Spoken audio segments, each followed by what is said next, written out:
Welcome everybody, good to see you, Ghidorah. Sorry for the late start, but my neighbor was playing his music so loud for the last 3 hours, 4 hours, that I couldn't actually stream even if I wanted to because it was on tests drowning out my mic from like half a block away.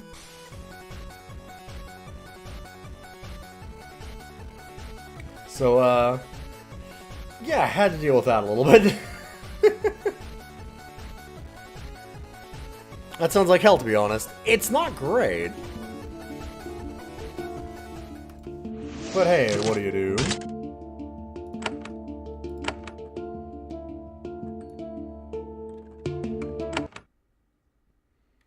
Alright, get off that fast before I get a, strike on my channel kind of thing. I mean, it won't be a strike, but oh, they do not like having that music on.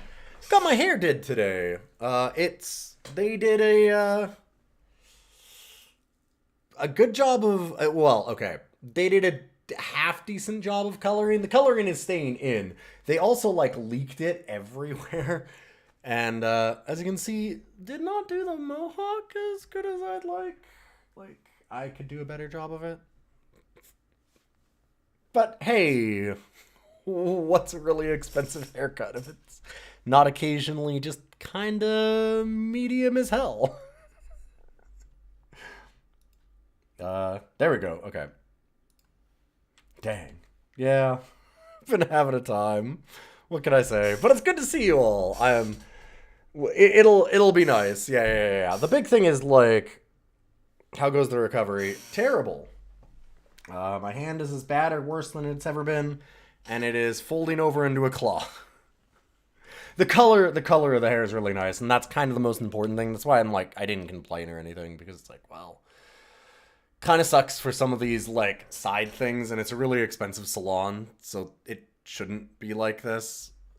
But at the same, and like this is like a big treat for myself because of all the shit that I've been going through and having made it through Hell Week. Hey, because we had 6 weddings in 8 days, and 2 days were travel for like 4 or 5 hour drives or something. Which also, by the way, I have a horrific fear of the highway, and it puts me into panic attack mode, so I had 5-hour panic attacks each day. Torture. But yeah, so I went there, got myself a nice new haircut, and like I said, I didn't complain because realistically, the color's the important part. One day of it like not being styled very good kind of sucks, but like the cut and the color are fine. It's got, like I said, leaked a bunch of color on the side of my head, so I'm a little blue, which is also not great, but that washes off after like a day or two, so it's like, okay, well, I mean, like, you just expect better from that. Like, last time that I went, to give an idea, so here's what it looks like right now. The last time, actually, probably the easiest way to do this is I have one here. So now we're just doing chatting, apparently. I gotta use my phone to grab it. So like the last time that I went to the same salon, it was a different stylist, is the thing. I couldn't get in when my normal stylist is in, so it was like, I'm like, everybody's probably about the same. Like, so look at this, right? Like, here, we'll go all camera for a second. You can kind of, like, yeah, okay. I mean, the color is really cool. It does have the blue into purple. It's unfortunately not great on this camera. So, like, the camera's also not helping it. But then, here, let's take a look at last time.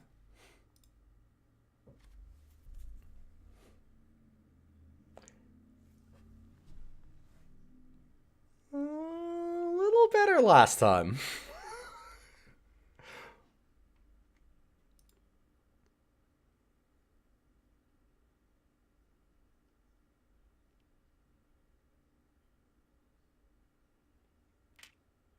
Yep. Yeah, but like I said, all of the issues that are with it are like temporary ones where the color and stuff is fine. That's the thing that's going to last.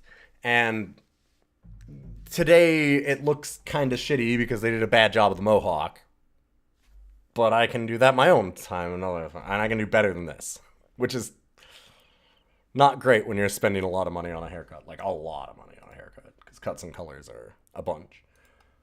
But ultimately, like, you know, I'll manage. As far as the hand goes, it's been really bad. It's slowly folding into a claw that I kind of can't get it out of, which is scaring me. But hopefully, I have a doctor's appointment tomorrow, finally. Took me about a month to get in, but I can at least talk to him about it. So, hey, there we go. And we're in Geneforge 2. Let's talk about this game. The plot so far. So, God, there's not a lot yet. Sending good vibes for my appointment. Thank you. I need them. But the plot so far is that, oh boy, we are Shapers, which is a society of wizards that can shape life itself through, like, biomancy, essentially. That's not what it's called, but we'll just call it biomancy. They, like, essentially radiate creatures with magic to manipulate them into various forms, which is horrific.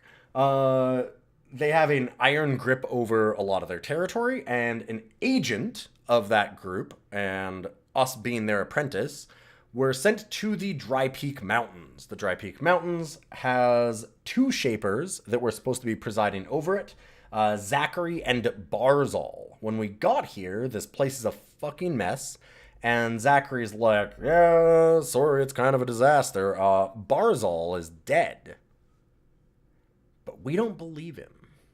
And it appears that there's something going on in the Northwest Mountains, and we're kind of just trying to see what's happening there. There's some bullshit. We're calling bullshit on the stories that are going on. And it seems like there's maybe another power, whether that's Barzal, who's not actually dead, or something else, that is sending in, like, waves of enemies and influence into this settlement and fucking things up. And maybe further out than that if we don't stop them. We don't know. We don't even know if we want to stop them. We don't know who they are yet. But there's kind of the very brief overview. Right now we are in the steps of that agent master that we have, Shanty. She went ahead and she's being looked over by a bunch of emissaries of Zachary, who's trying to, like, obfuscate what's going on and try and, like, keep tabs on her. Because we're the nobody apprentice, we have less of a tail on us. So she's like, all right, we're going to split up. I'm going to try and search around and, like, draw all of the attention one way. And you can discover the real plan. Thus the setup for us being the main character. Hey, Grimmith, good to see you. And so we're kind of following in her footsteps now, and she's, like, leaving us some messages and things. You enter one of the rocky, narrow valleys, carved out over the centuries by the brief, intense rainstorms, the Dry Peak Mountains. Even though you are very close to Dry Peak, settlers have made little progress settling these barren ravines. The ground is dry and dusty, and there are no roads. There are fresh reptilian tracks. What this area lacks in people, it more than makes up for in rogues to fight. Ah, excellent. Beware. Rogue infestation. Cool. Yeah, well, infest this! Just the one? Oh, there's something there. We can see some red.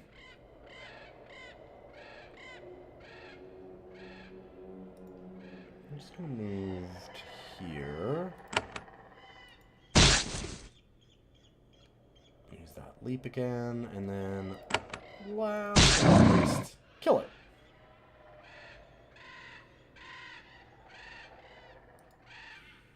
Yep.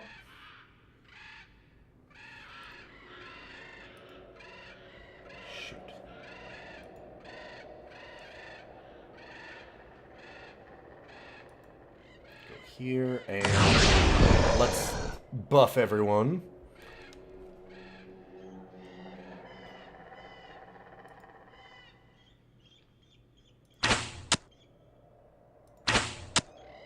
Nice.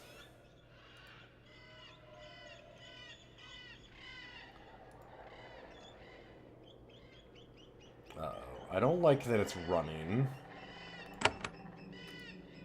Actually, if we just do a regular... We can't just walk and hit it. Just do that. Alright. And that looks like we're out of combat. Looking good.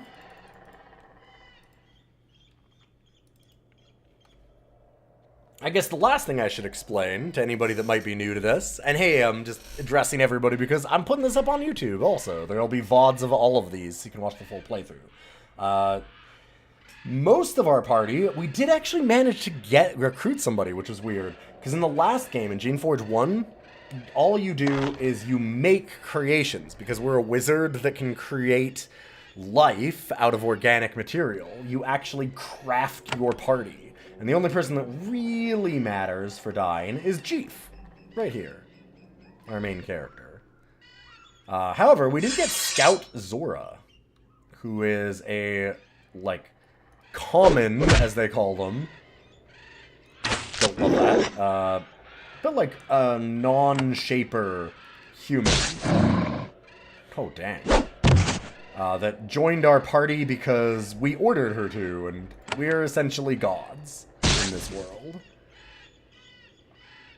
Because of the power of our society, the Shapers.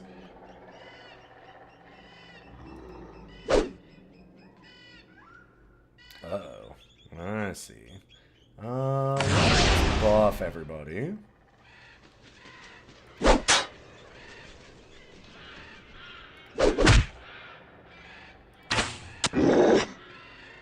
Good, good.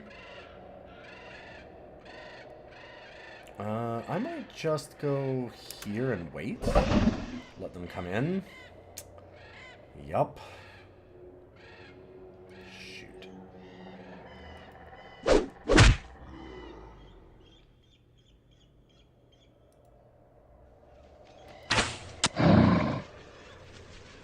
So one thing that we're trying to do in a lot of these fights, especially because we are set up, like, we could set our character up to be more of a melee character, but we're very much set up as, like, a caster, summoner kind of thing.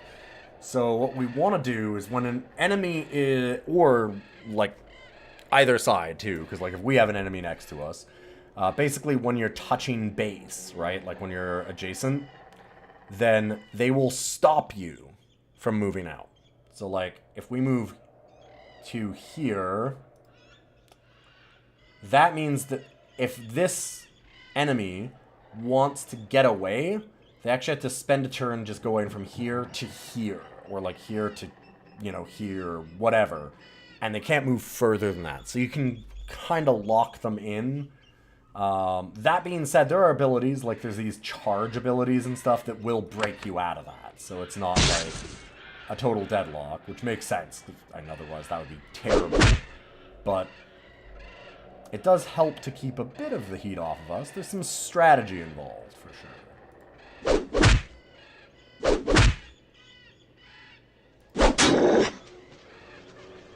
You know, we're busy making our front line.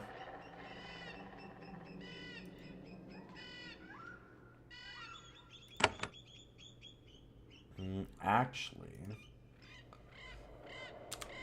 instead of doing the leap, let's go walk a little bit. Boost everyone again. Oh, they didn't notice us? Really?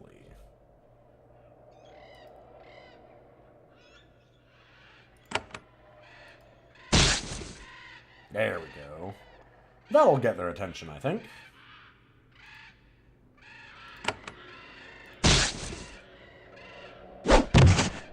As you can see, the, like, leap kind of movement is real important. It's super, super good in this.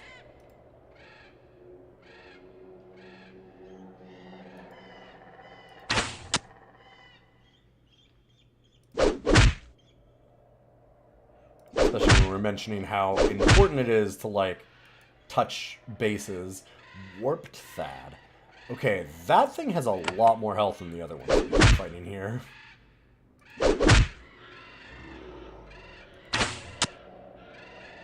Did not realize what a motherfucker you were. Let's heal that.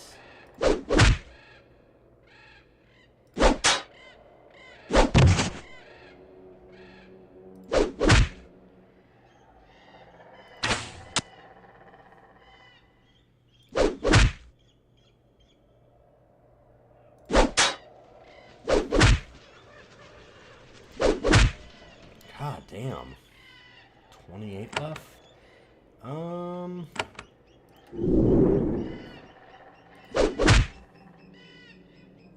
Come on.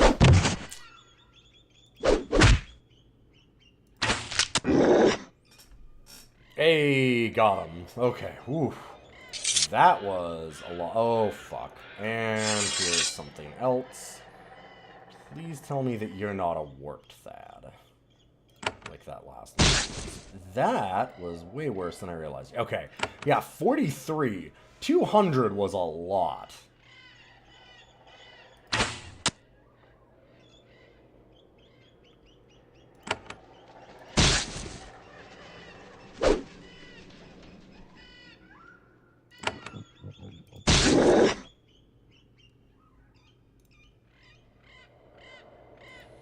Okay, we're gonna pull everyone back. Hopefully... Nope, they saw us. Okay. Well... I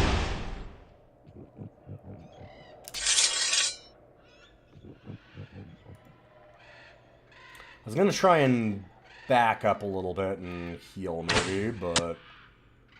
Looks like we're in this fight. At least we managed to get the boost off. Oof.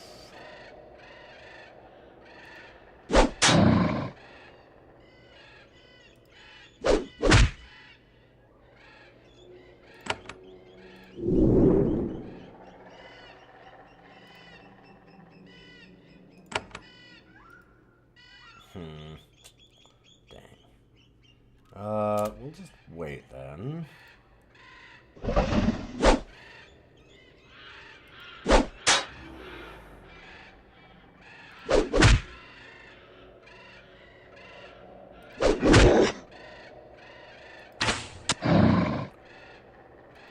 Okay, back up, back up, back up. Let's just have a quick breather, shall we? There's been a lot of fights in a row. I'd also like to see what's on the ground here. That rogue Thad must have dropped something good. A Thad skin jerkin. We already have one of those. Some battle shaping. Yeah, exact same. I think I like our chitin armor right now more. Which is funny because it's got a lot less value. But I'm not really doing battle shaping yet. Or am I, actually? Hold up.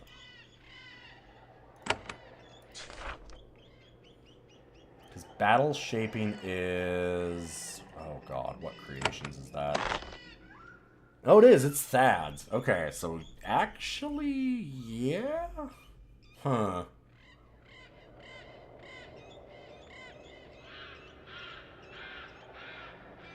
Oh, and you can get second... Oh, I see how there's the second form behind them. Gotcha. Okay. Well, with that in mind...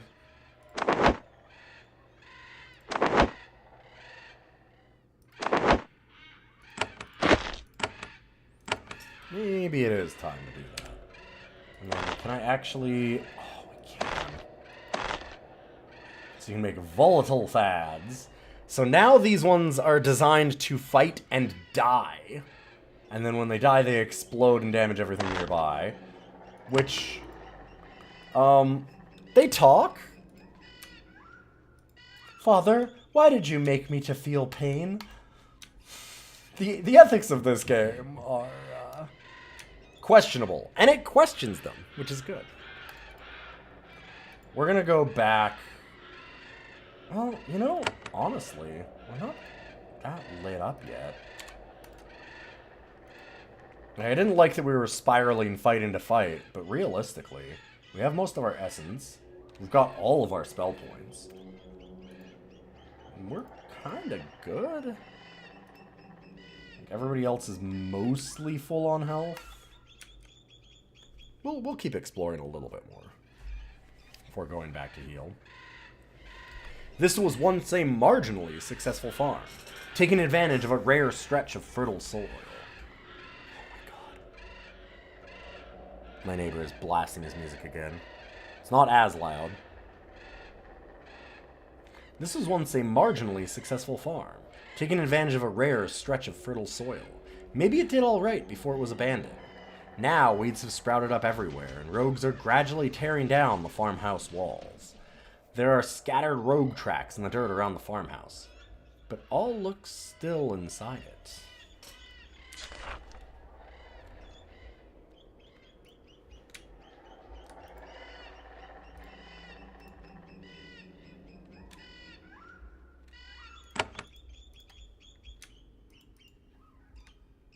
Interesting. This farmhouse has not been completely looted.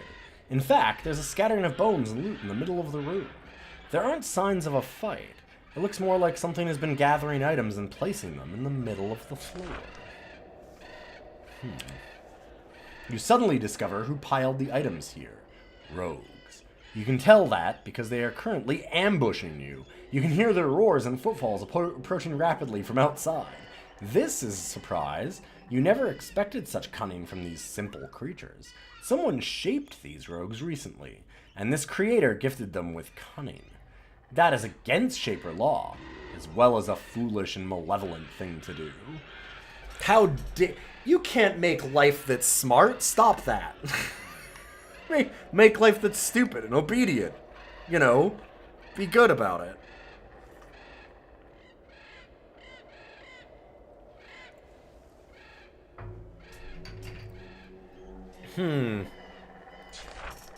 That's... Okay, so I'm... There we are. Fuck, I should have gotten into combat immediately.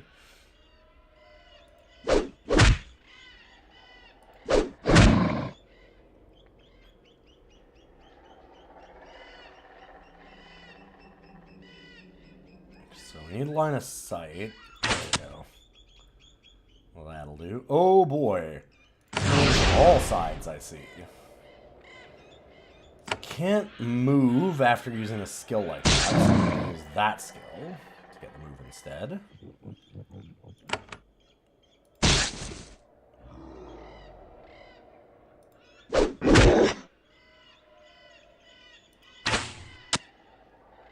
think there's another one. Yeah, oh my god, it seems like there's another one. Oh, it leaped past the character we care about. Sick.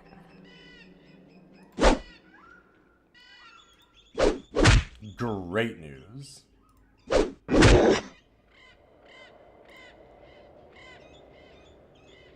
Oh, I'm out of thorns.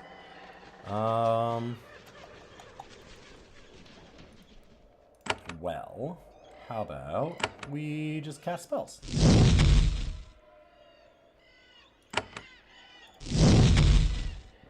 I'm pretty good at that, too.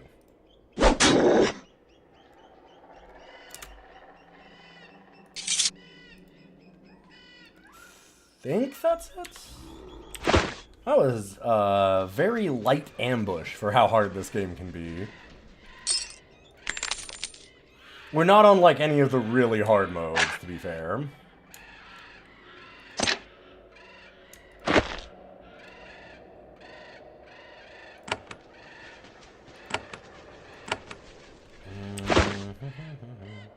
So let's go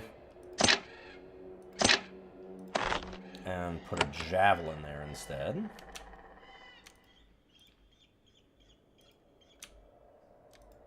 What's in this one? Thread, trash. I didn't even open up this pot. Awesome. Living tools are really useful. Essentially being lockpicks. Something that we could maybe talk to this one. I need a clear path for my target to use this ability. That's not a clear path? Well, fair enough.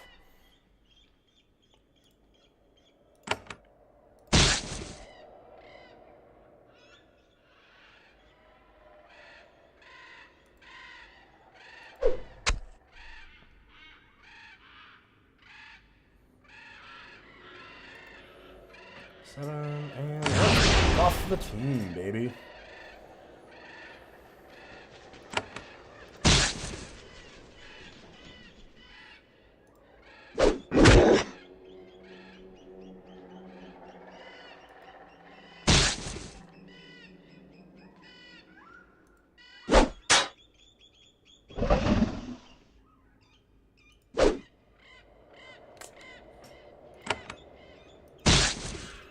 I want to go and keep this one from moving too far.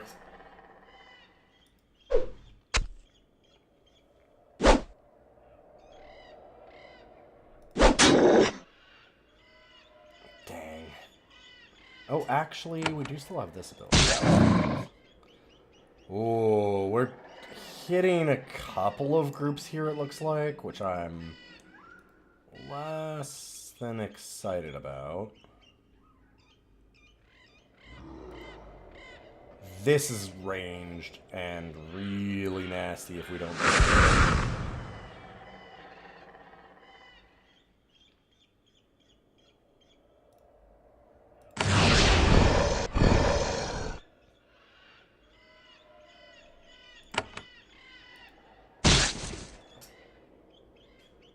Good news, we are dealing with it.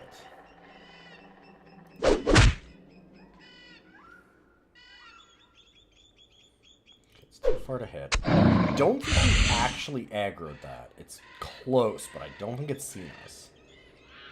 It's fantastic.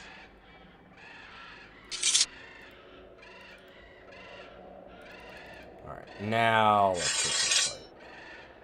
So we're still hasted. Damn, one shot.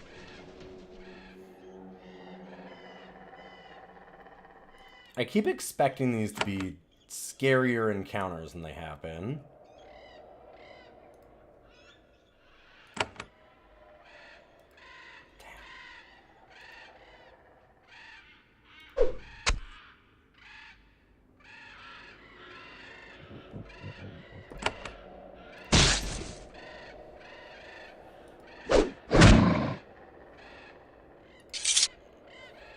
We were doing some encounters the last stream that were unbelievably rough.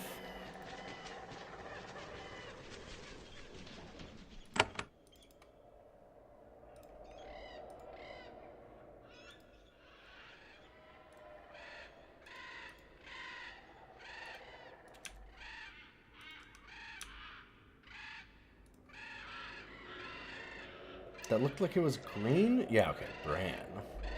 The rogues have not driven everyone out of these valleys. The farmhouse here is actually functional. There are scrawny, but surviving crops in the front and side yards, watched over by a lone, well-armed homesteader. When you step into the clearing, he reflexively reaches for his blade. When he sees that you are a person, he calms down. "Come in quickly," he shouts. "Watch out, there are rogues everywhere."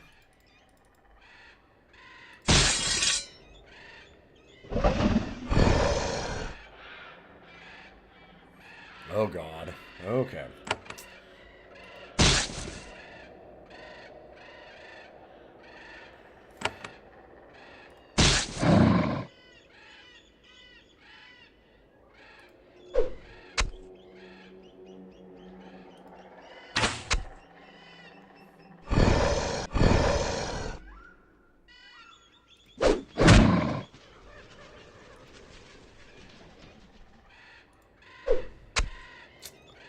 Probably shouldn't have done that. Yeah, I shouldn't have done that. Do not want to move this character towards front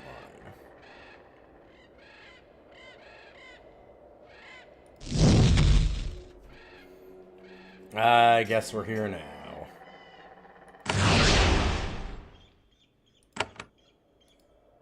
So I imagine we can't reach that. Half of our life.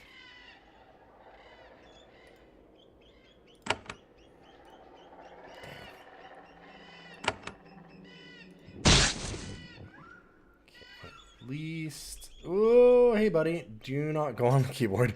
Cat trying to stretch out on the keyboard. Cool, that was a great haste proc. Now we can heal ourselves up, so I don't have to feel like I'm maybe in trouble.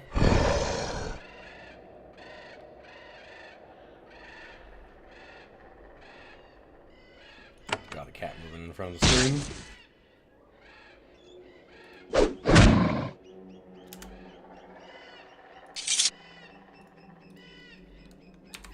So much work.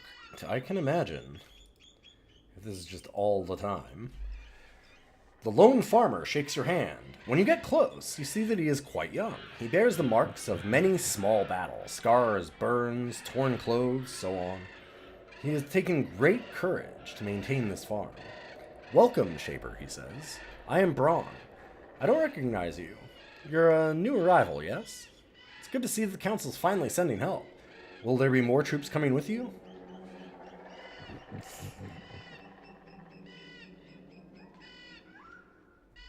Oof. Some options here.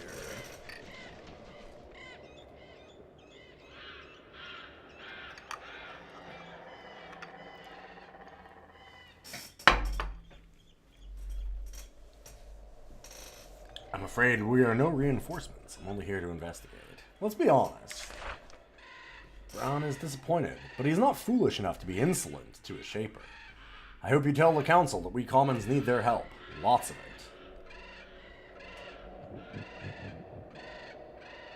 We managed to run a farm out here. Badly. Me and my serviles, we do our best, but the rogues are cunning. Seems to be getting better lately. Less new hunters to replace the ones we kill. A good thing, but who knows how long it'll last. How are the rogues cunning? They travel in packs and they work together. Attack one and the others follow. Worse, some of them pretend to be scared. They run off, trying to trick you into following them. Then they lead you into a crowd of their buddies. How many serviles do you have? 2, and it is difficult to keep them in line. They hate it out here. They're scared all the time, always wanting to run off. Almost inutile. It takes a very firm hand to keep them in line.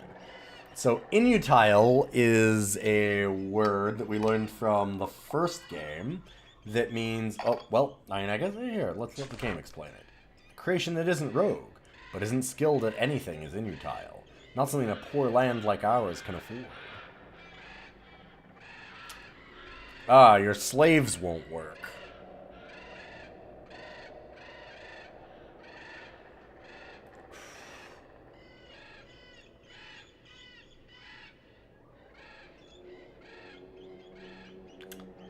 We'll avoid this conversation.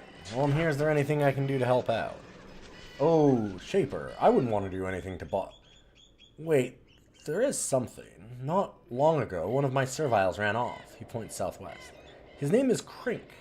I chased it for a while, but it disappeared into a cave. I didn't like the looks of it, so I didn't follow. How did it flee? Rogue Fiora came into camp. It was a small one, not hard to kill. Still, rogues terrify serviles. It was too much for Crink. It broke and ran. And what's in that cave? I don't know. It used to be empty. Use it for storage and to hide from storms. After the rogues came, we stopped going in there. What should I do? Send it home? I'll look after him. If he's not rogue, I mean. If he's lost his mind, lost all control. Braun shakes his head. I am sure you know what to do. To his credit, Braun seems genuinely concerned. Go ahead, buddy. We have a rogue right here.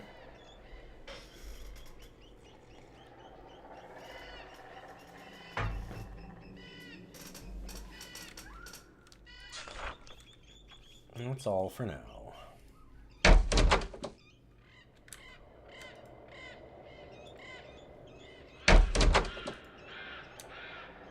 Well, I am the hero, so that means that I'm allowed to take anything, right? Oh, wow, they're not even labeled as not ours, so it's not even stealing. Bandages would be really nice.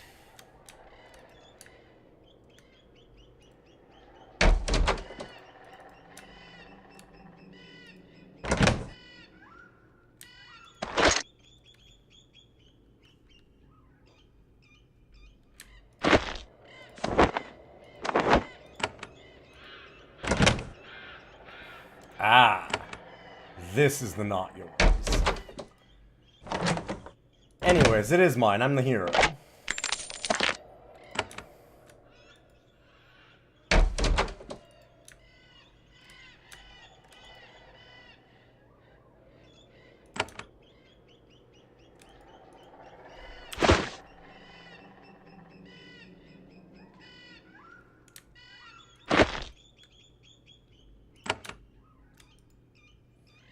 Servile stops and stares at the ground obediently when you approach.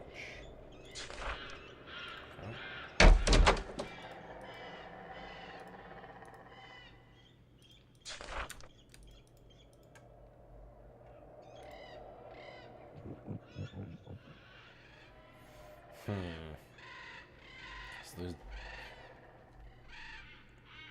Ooh.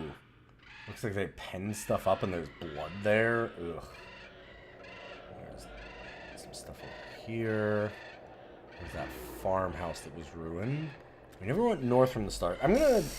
Let's look in this horrible doorway here first. What is this? It's locked and I need a living tool. If it's only one, yeah, I'm willing to use that. This was a small shaping chamber where experiments could be carried out a safe distance from town. It has been abandoned.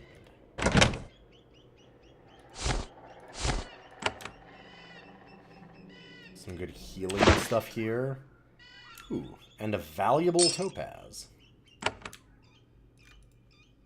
Okay.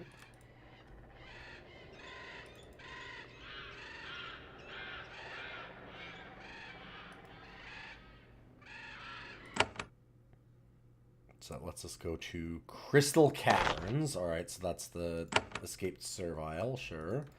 Rest of that quest. I'm going to stay here. I just wanted to see where it led. Did we ever actually look in... Can we look in the outhouse? Oh, a curious question. We cannot. Okay. Oh, I didn't see this barrel, though. Aha. Mooney. You're a shaper. Who's he to tell me no? Exactly, right? He owes everything to me.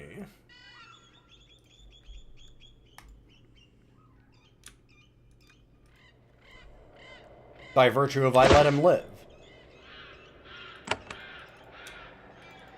Good to see you, Mattu. How you doing? Follow? Aww. There's a Thad hiding back here, crouching in the scree at the end of this valley. At first, you think that this filthy, half-starved creature is a rogue. Then you realize that he isn't. Well, not quite. This Thad is uncontrolled. For some reason, it has lost contact with the shaper it served. A creation like this generally goes rogue eventually, unless someone steps in to take control. Thads are dumb, but not mindless. It stares at you oddly, not sure whether to grovel or attack. Where's your master? There's a long pause. You aren't sure if it is even able to talk. Then it concentrates, rallies, and manages a few words. I Thad, fight. Fight for Shaper. Punch! Fight! You repeat the question. The Thad says, No, master. No, think. Punch! Punch! It's pretty much the standard level of conversation for Thads.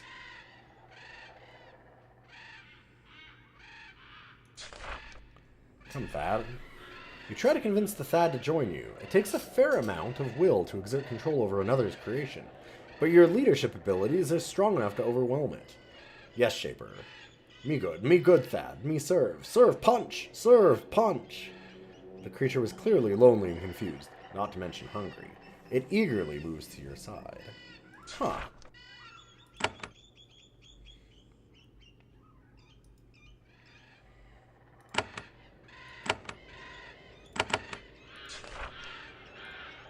Oh man, I can't edit it at all.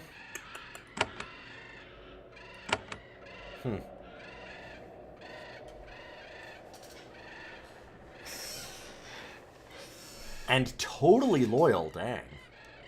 Stunning bash, charge, and a thing. So it actually has more abilities than the other ones, which is funny.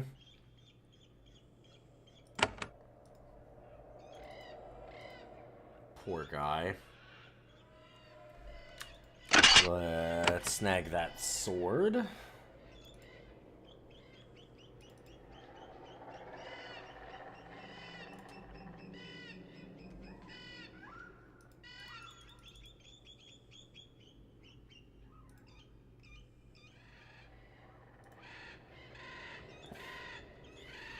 And check out this last script.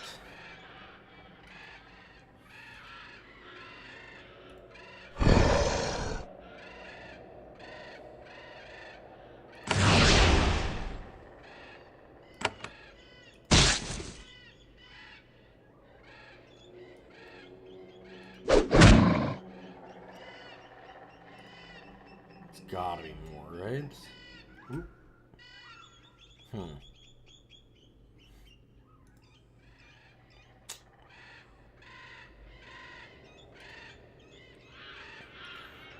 I knew in one direction or another there would be. I'm gonna look around the corner here still. Nope. That's good.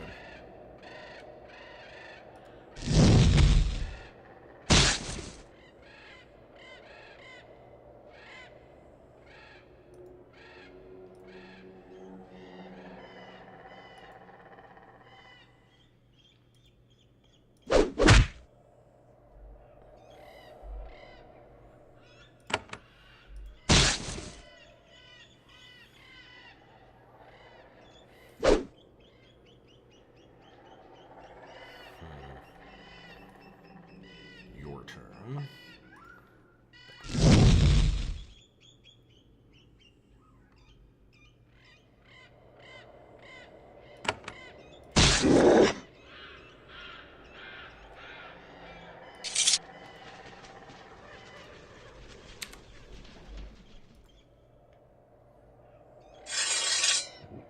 Shoot.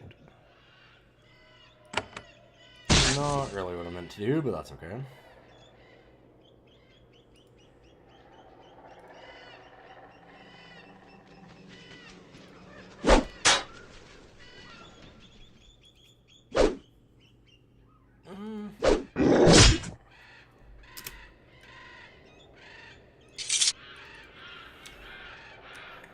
What do we got here? Okay. Talk about the crags again.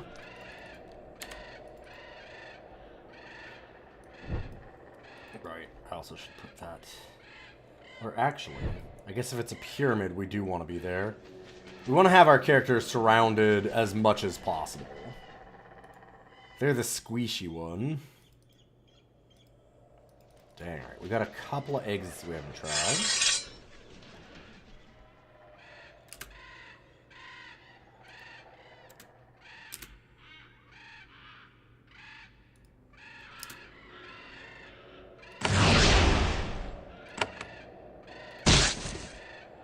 Setting up a little kill spot here.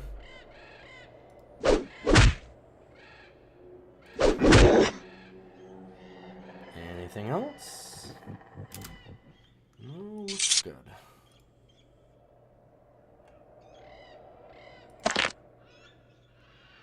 Oh shit, right.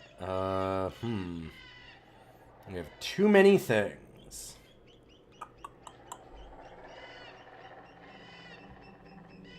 Magic armor plus 3%, plus 50% fire resistance.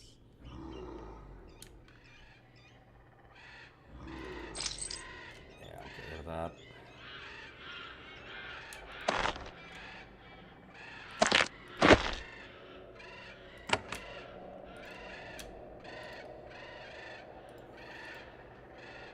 Oh, there's nothing here? Kind of surprised by that. Expected, like, a big enemy or something.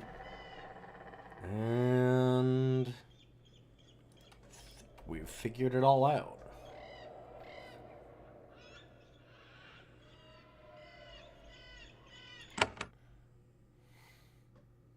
And that goes back to the Grove. Sharon's Grove being a shaper that ran away?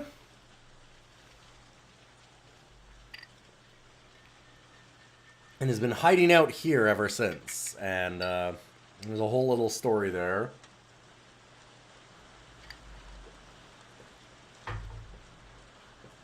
She seems to have accepted that she's going to be killed by the Shapers for abandoning her post. Salt Marsh. Okay, so let's go to Dry Peak to heal. Maybe sell some stuff off.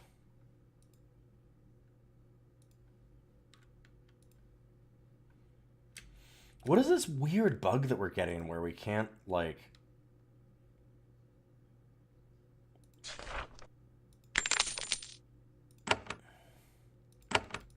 There's no sound here. It's really strange. Unfortunate. Nothing to sell. Dang. Sold the good stuff, probably.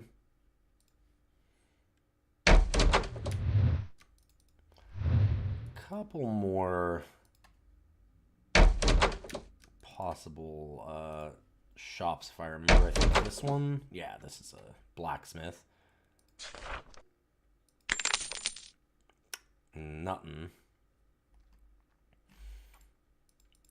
Oh, there really is not much in my junk bag.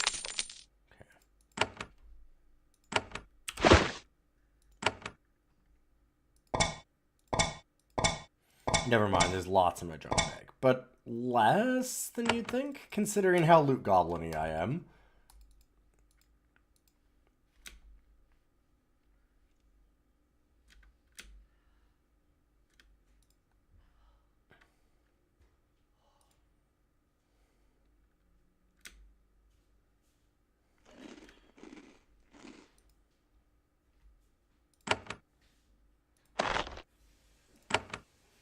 Head back out and let's get to these caverns. So our journal, Barzal, search Dry Peak. See, I do love these games. Feel very open in a way, and they just at least 1 and 2 I haven't played. There's 4, I think, in total. I think there's Geneforge 1, 2, 3, and 4. These are the only 2 remakes so far, but they're really neat in that they basically give you, like, a mystery, and then they say, here's your main story, go. Which is nice. I feel like original Fallout did that.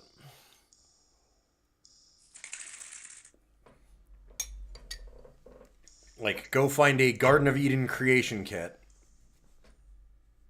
See ya. It's kind of what this does. Like, go locate Barzal. You guys came to investigate, so find him. Search the guarded tunnel. Right, the Northwest Tunnel. She was saying that there's, like, something dangerous there. We've talked to a few people that are like, there's those Northwest Mountains, man. There's something weird there. This cavern is stunningly beautiful. You stare in awe at the massive crystal formations. They're huge and lovely, sparkling gently in the dim light. The stones glow with their own natural light, illuminating the gallery with a soft bluish hue. Crystals like these can be very valuable, both for aesthetics and shaping experiments. You can understand now why so much effort went into settling Dry Peak. As you stare, you notice flickers of movement among the stones. At first, you think it's your imagination. Then you see a vague, translucent form duck behind a crystal spire. A shade. Shades are insubstantial magical creatures. They have human form, but are not usually ghosts. They can form naturally and spontaneously in areas with high natural magic. Some shapers can work them out of essence. They are always unpredictable and can be very dangerous.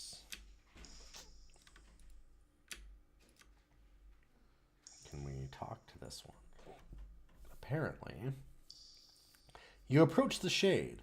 Closer inspection reveals that it is an amorphous, blobby creature, more a parody of the human form than an actual spirit. It doesn't respond to your presence in any way. It is a simple, magical construct, completely lacking in intelligence.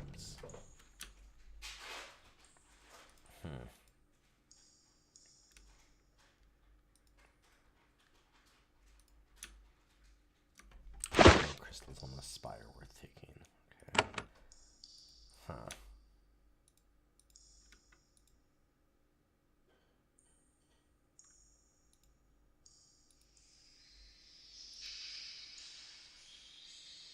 Shade can't talk and doesn't listen.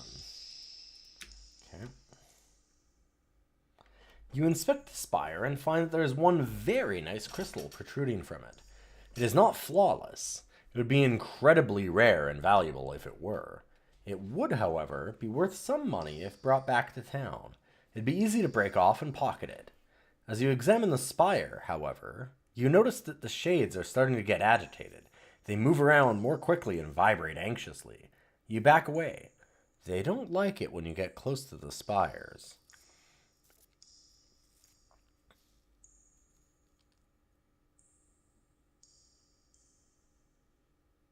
And the crystal is still there, tempting you. You could easily take it.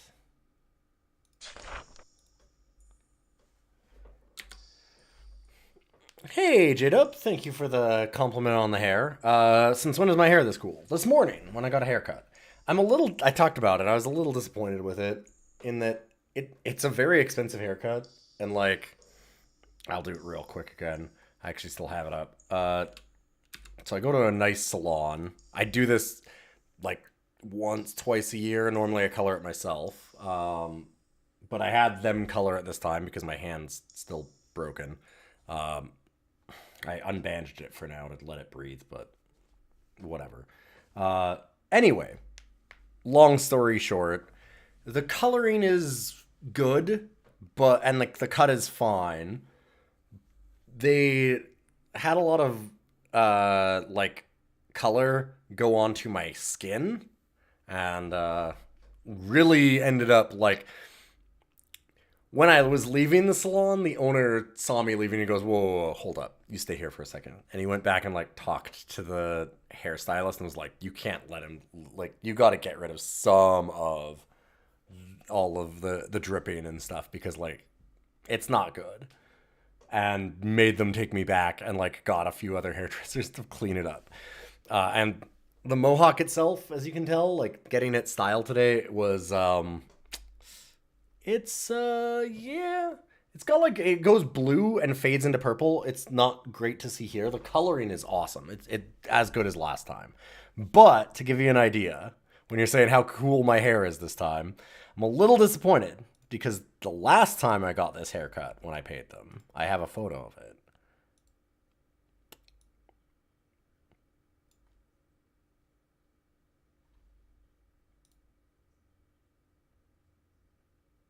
Like once I'll do it on my own and I can get it closer to this. For sure. And yeah, I can always like just let it fall and stuff too. Not a problem. But, it's normally, like, one of the nice things is that I don't have to do the hawk myself for, like, a day. I can have it look really awesome for one day, and it's like, this is, fine. Whereas this, that was fucking sick. I was so happy with that one. So I'm a little sad about that one today.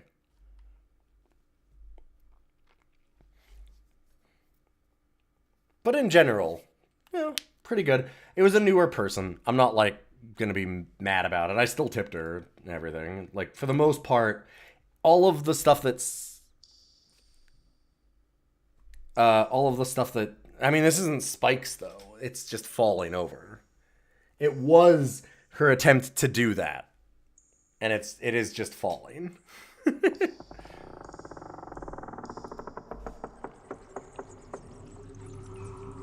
It looks like a buzzsaw. Yeah, it doesn't look as... it doesn't look as good. I agree with you in some ways. You can do some really cool, like, spiking ones. But, yeah.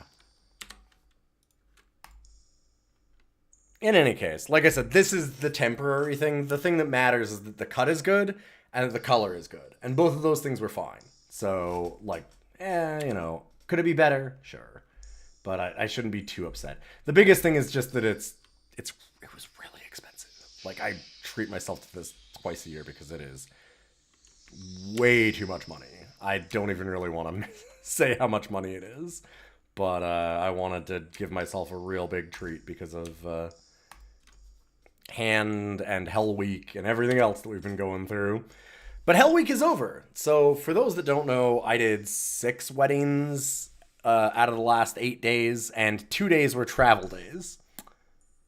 Because it was a lot like a wedding way to the north where we had to drive like 4 or 5 hours kind of thing to get there. And yes, with my hand fucked up. It's not just my hand fucked up. This shoulder is also a torn rotator cuff.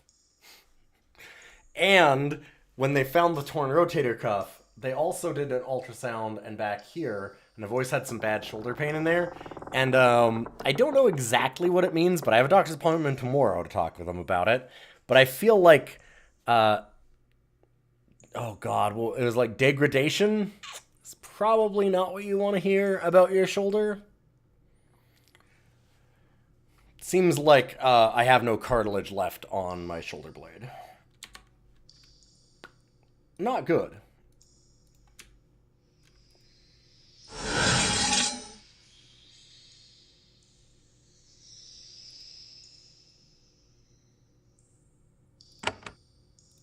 So yeah, those last few days were a little rough. But we made it out, and that does mean that I'm done Hell Week, as I called it. That was by far the most weddings we've done in like a single week ever.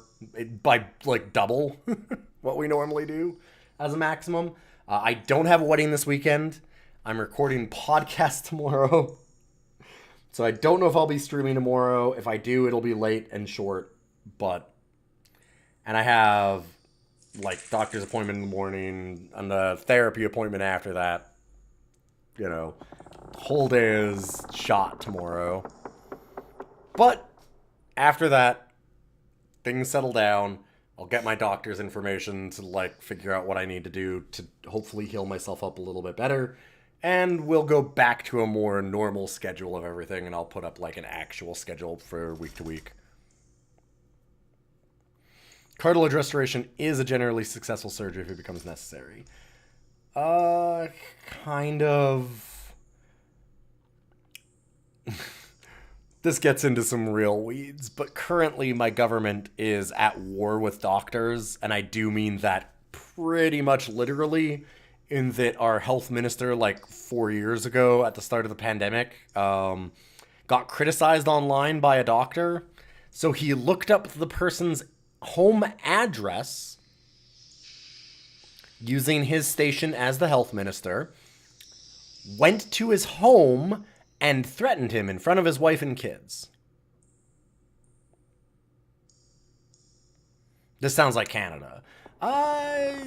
No, Canada's not having nearly the problems that my specific part of Canada is. I mean, it is Canada, but it's specifically Alberta. They're trying to privatize healthcare, so they're trying to make it as shitty as possible. Which is why they also hosted an event this month where they called the College of Physicians and Surgeons of Alberta the College of Pedophiles and Sexual Abusers, because they said that giving kids vaccines is the same as abusing them.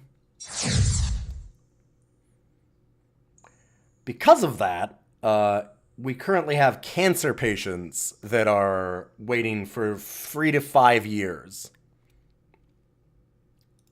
That is a direct quote. I'm not kidding. But we have cancer patients that are currently waiting like 5 years for surgeries. So, good luck.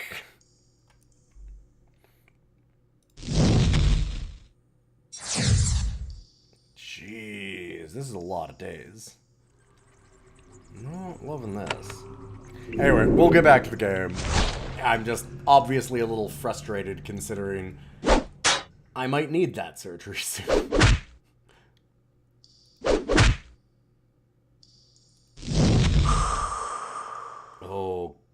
they're all coming in.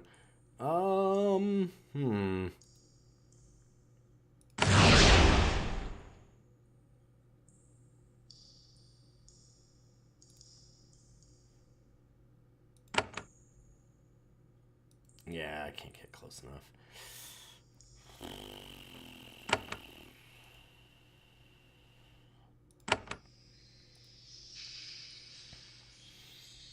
Yeah, there's definitely like a lot of places that are having problems getting doctors right now, but we are in a extra cool situation where I am because of just general shittiness of people.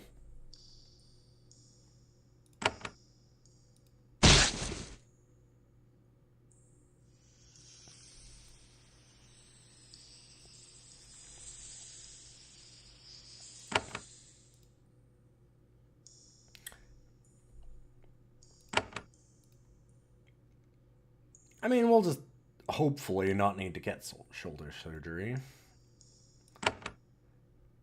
Who knows?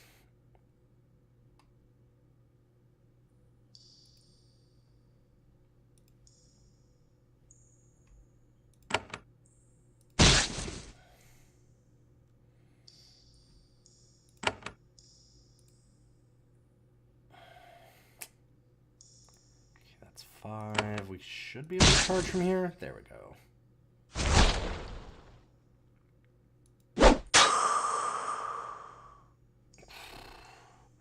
These shades are no joke. Damn.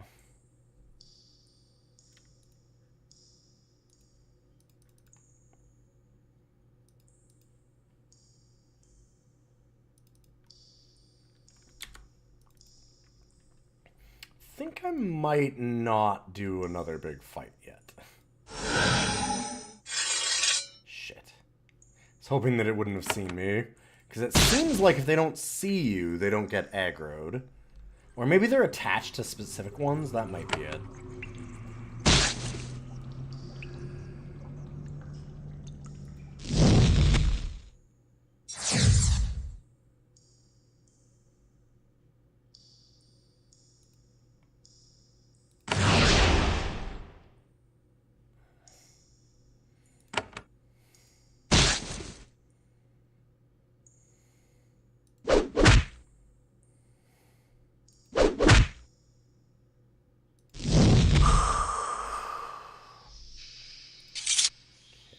Good. Oh. Oh, cat. He rolled over onto my keyboard.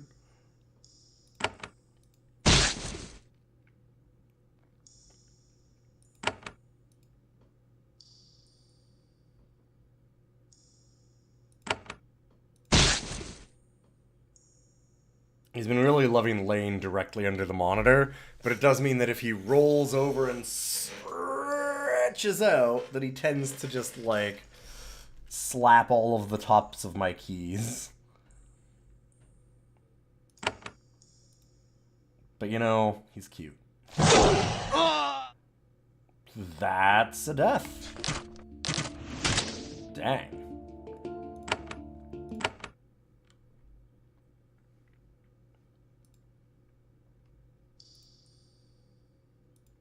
I thought that I saved further in. Damn. Because that's... Or, nope, we do have this one down. Okay. Aha.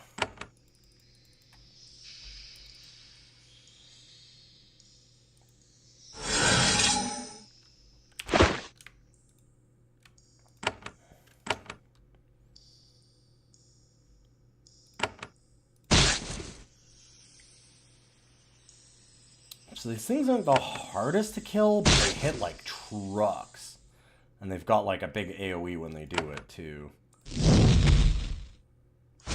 We need to learn some new spells. It's part of our problem. Oh, I wasn't close enough to hit those. Damn. Whoop.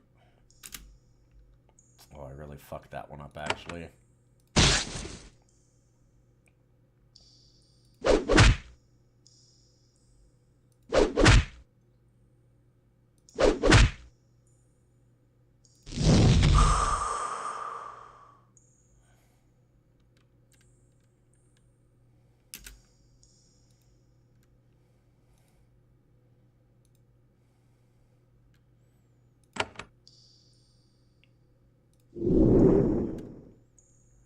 heal some things up.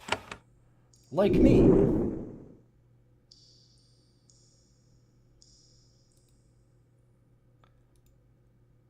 We had that other spirit come around the corner last time and just immediately nuke us. So I'm kind of...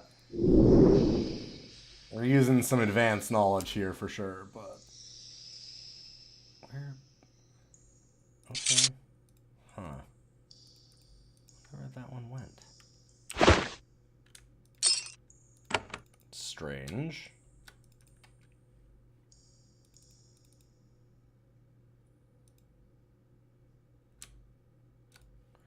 Ah, there's that servile that we were supposed to talk to.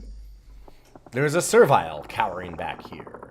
He sits on the ground with his back to the wall, terrified to the point of incoherence.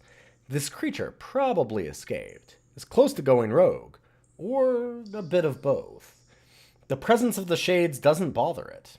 It leaves the shades alone. They leave it alone. It seems to be working out. When you get close, he wraps his arms tight around his raised legs. He whispers, "Don't hit Crink. Crink's not bad."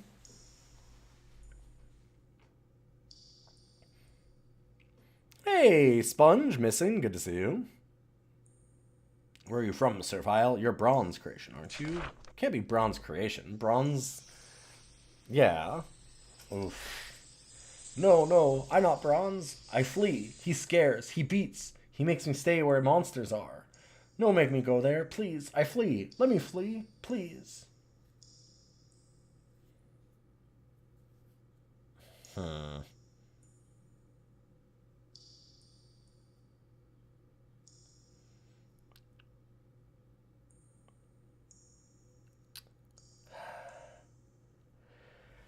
So part of the problem here is we just tell it to, like, escape. Where is it gonna go? Can't just live in this cave. He makes me stay where monsters are. You mean, like, this cave full of monsters?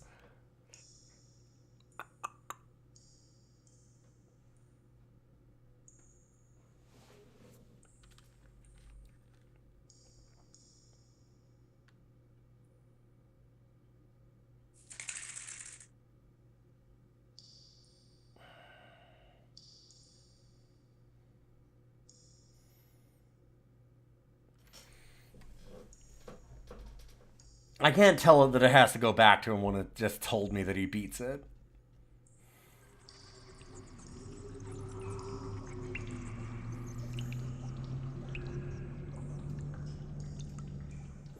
This is one of those games where a lot of the, like, ethical choices and stuff, I'm like, I can't pick the bad choice. It's just so awful. There's a lot of ones, at least in Geneforge 1, that felt a lot more morally gray, where you were like, or like, no matter what you did, it was going to be bad.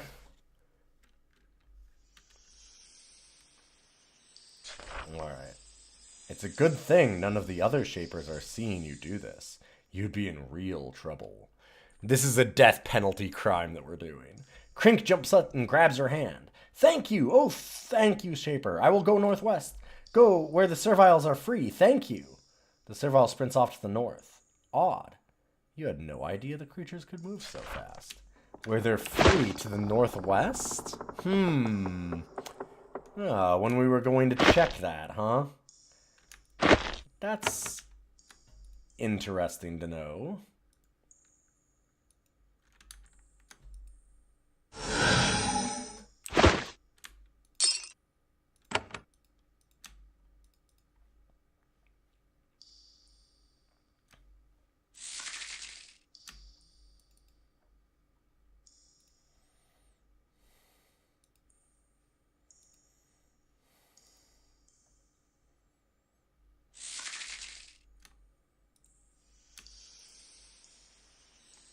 So what else is in here?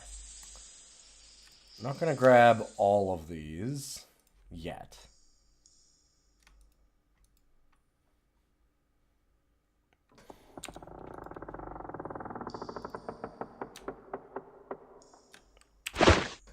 These games tend to put a lot of emphasis on, like, you don't have to fight. You can actually just not fight at all during the entire game. You can avoid every fight. You can definitely do a pacifist run. But I like to experience. So, we'll see. Carnelian gloves. Gloves are very important to shapers. Plus one to battle and mental magic. Alright, well, that's pretty good.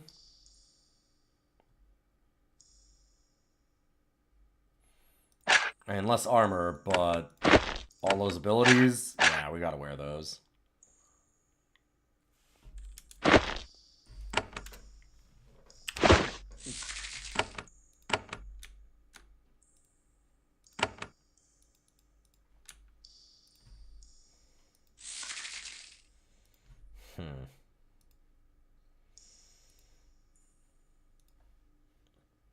Oh, weird. Bunch of statues here.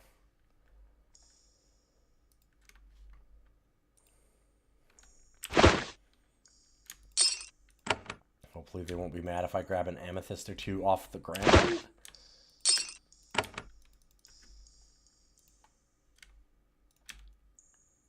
Wicks.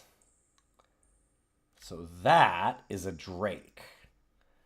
Which, if I remember correctly, from the last game, was a forbidden creation.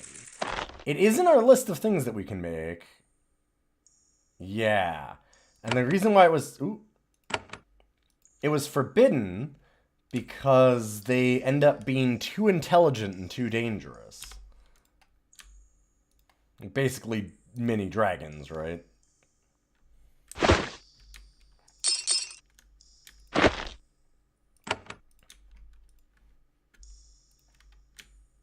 They tend to rebel. And once they rebel, they're strong enough to actually fuck you up. Is kind of the plot idea. Oh, fuck. Sorry, my finger is just... Oh, I need to tape it again in a second.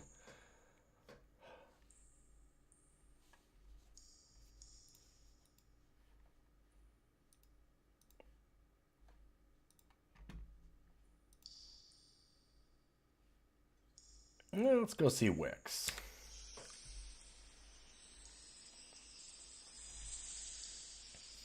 And hopefully maybe try not to fight it, because I get the feeling that we do not want to fight a drake.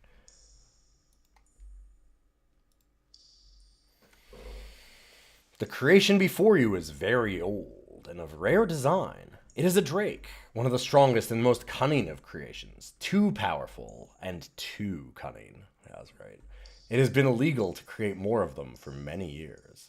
Most drakes were destroyed when their design was banned. A few were allowed to live. A few others escaped. This must be one of those. It is old and withered, and it isn't quite right in the head, though that might just be its nature. It is playing with its large collection of gemstones, turning them over and over in its long claws. When you enter, it barely seems to acknowledge you. Ah, another shaper. I'm Wix. Look at the crystals. Lovely, lovely stone. So lovely. What about your stones? In my lone hiding, crystals and gems comfort me. They're beautiful. They sing. They make the shades. They smooth me out when I am full of killing wrath. This may not be mere madness. The crystals here are clearly quite powerful. And when it is worst, there's my perfect crystal, the only one which is flawless. When all is worst, I bring it forth and look into it. I see the better world. Killing wrath? Sometimes I remember I was a good creation. I did what I was told. Then the Shapers told me I couldn't exist anymore. I fled, and sometimes I remember how I felt. Then the Song of the Crystals calms me. I mean, fair. Yeah. Can I take it? Read the room. Can I see your perfect crystal? No, No, you cannot see it. This is my special thing. Mine! You go away! Okay.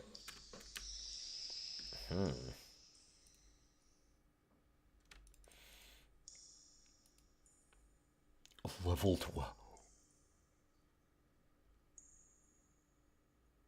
So we fought a Thad earlier that gave us a bit of trouble because we found out that it was kind of way higher level than most of the other stuff in the area. It was level 4 and had 280 health.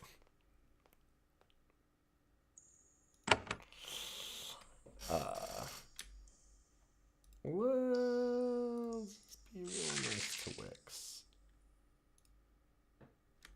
Can I talk to you again? How long have you been here, creation? Wix regretfully sets down a sparkling stone and looks up at you. A long time. When they came to kill me, I was gone. I hid here, and hid, and hid, and hid. I don't go out.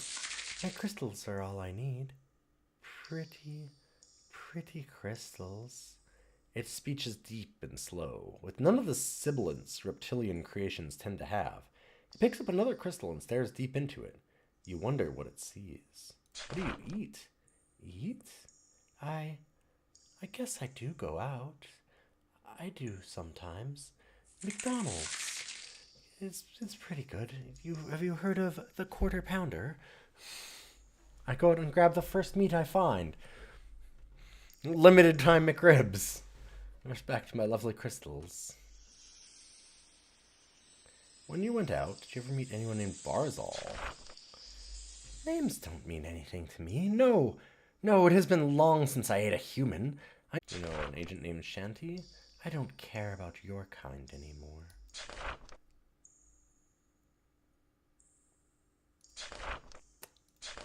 Okay, let's back away. Maybe if I get more leadership, I can talk to him a little more. For now, I don't think I ever want to fight that. So we'll just leave it alone. There was no other exit, just the first one. Okay. So let's go back to Bran.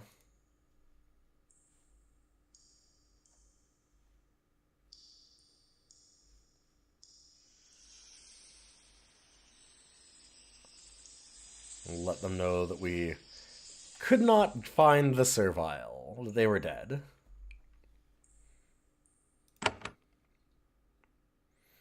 Oh yeah, definitely dead. Don't worry about it.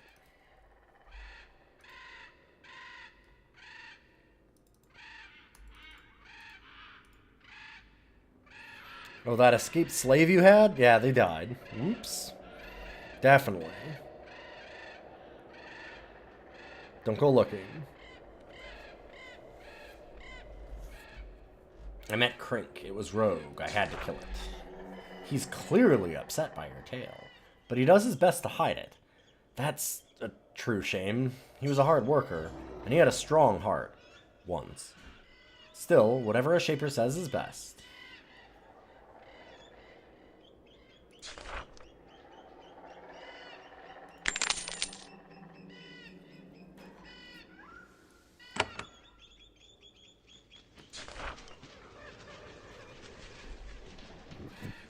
I'm sure now that Crink is gone forever, can't spare a single item.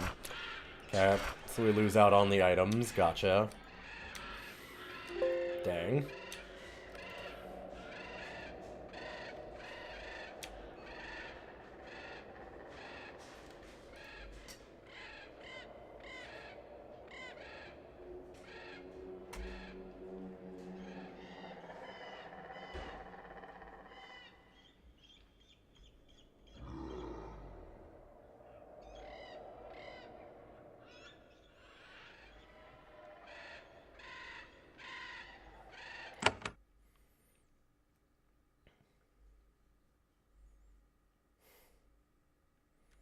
So I'm guessing that's the Northwest Passage, so we probably need to go to the Salt Marsh.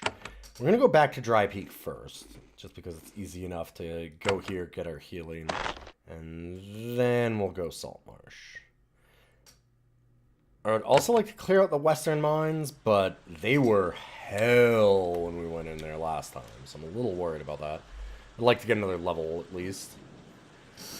Dry Peak hasn't made the slightest effort to settle this marshy valley. It's cold and damp. It's cold, and the damp earth is shot through with salt deposits. The misbegotten, shaper-made trees have been able to spread out here, but nothing else has. The region isn't lifeless, though. Passing people and creations have left a narrow, broken trail through the marsh. You look at some of the tracks. You suspect roamers and clawbugs. That is unusual. And worrying. Those are more dangerous rogues than what you've encountered before. Who placed them here? Yeah, clawbugs are... Oh god, and turrets. Ugh. This is a bit nasty. Someone was camping here recently. Zora starts to get very nervous. This is not a good place. We're not supposed to come up this far. We should turn back, right away. So, Zora is a servant of the settlement, which means, or, well, like a member of the settlement, which means that she is under orders from Zachary. But we were like, well, I'm a shaper too. You've got to listen to me. And you don't have, you did your orders from Zachary, so now I'm taking you. But she was very nervous about that because Zachary's obviously up to some shit and trying to hide it. And she's not appreciating that we might be blowing her cover, essentially. Okay, yeah, so that goes to Western Mines. Kind of figured. Just figured I'd check that out.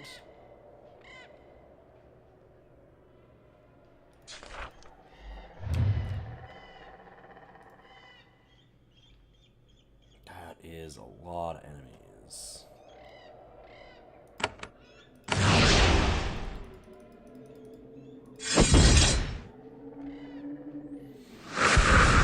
Okay, got the buff first, and then immediately got poisoned. That's not great.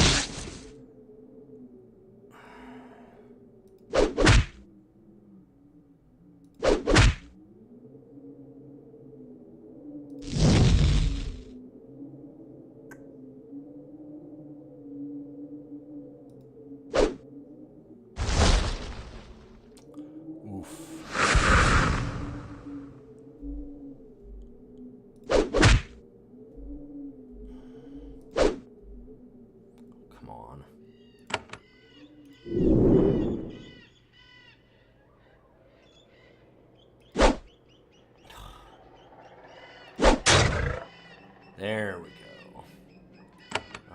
Let's try and use a big bash here to stun it. Awesome. Okay, missed the turn. Good.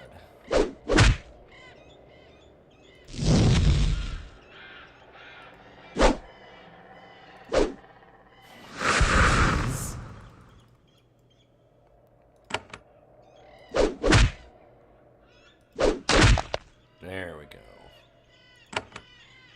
Everybody's lit.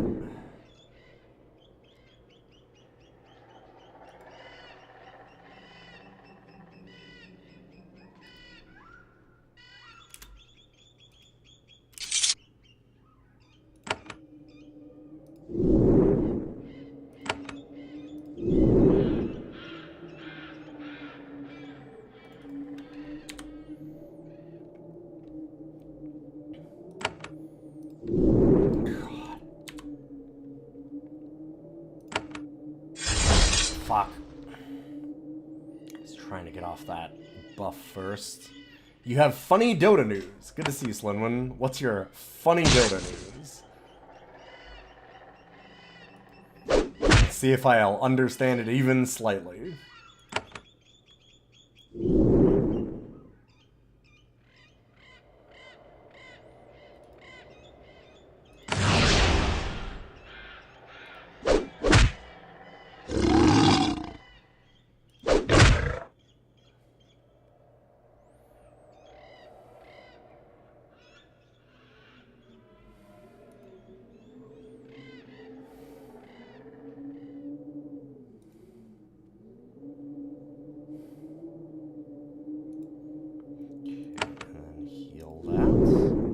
We want to keep them healed too, because they will actually disobey you if they're not healed. They released part 3 of the current story event, and like 2 other parts has its own minigame. The first was a crappy fishing game, second was Flappy Bird, and this one has something funnier than Flappy Bird, which is not hard, I suppose. That's a lot of enemies we've just got.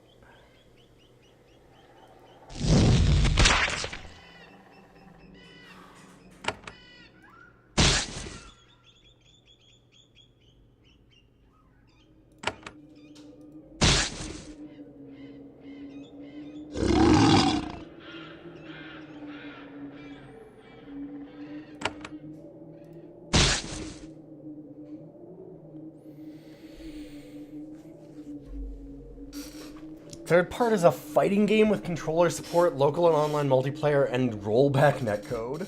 Amazing. Okay, that's pretty great. So they released like a full-on, actual, real-ass game.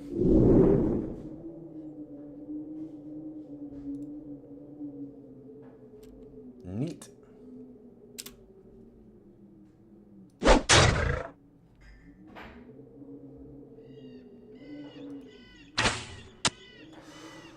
Oh no. I didn't see that turret.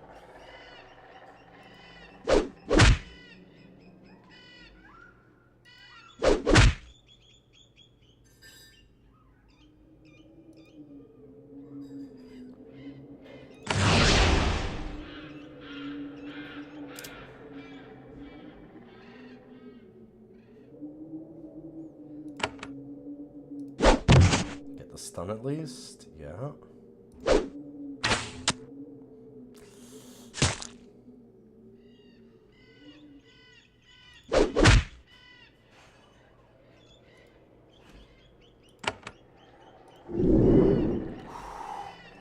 Just in time.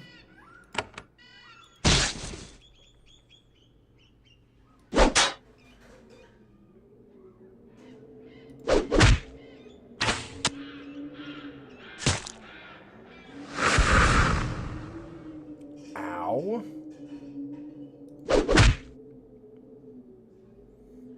I like that this one's just running away.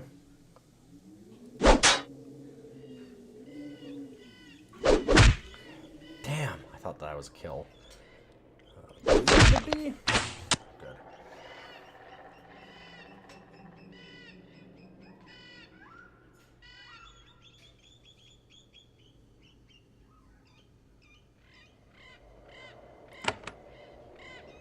Oh.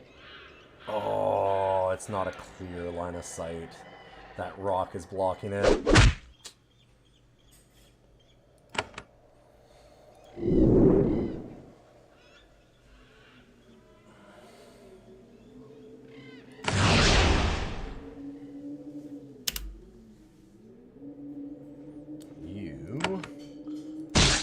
Let's get this turret. It's kind of important.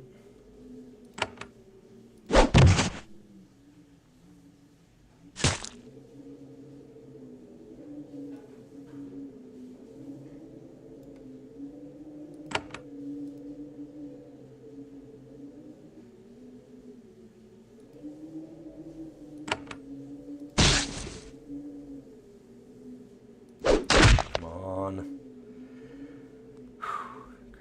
Good news. I cannot charge and hit anything, can I? No.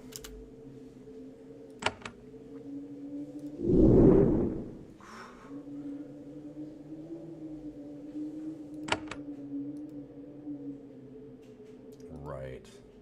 It's hidden behind the rocks also. Let's do the charge on this, because I don't want it running up and hitting our wizard and us suddenly losing this fight because our main character dies. That's a bad time.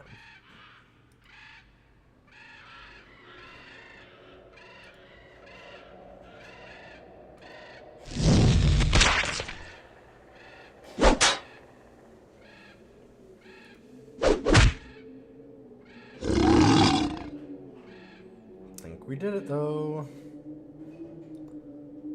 Go to this side. Really? Why now? Fuck. I'm going to last hit this. There we go. Now I lose control. Oh, God. There's another turret there. Okay, that's fine. I thought that was worse than a turret for a second.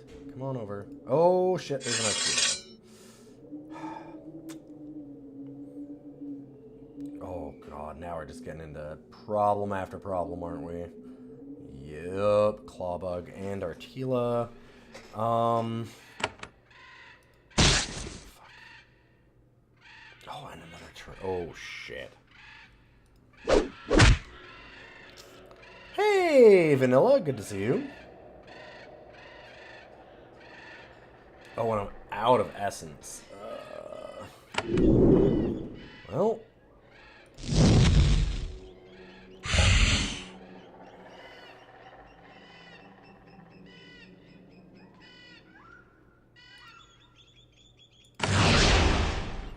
Does hit everybody. That's good.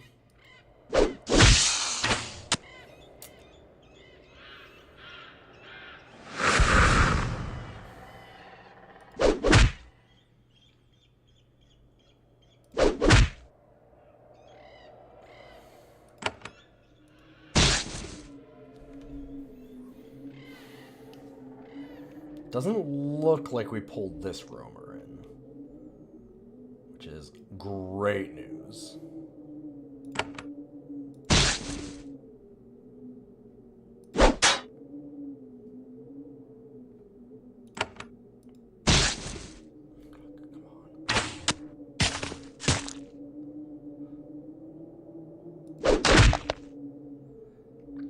Okay.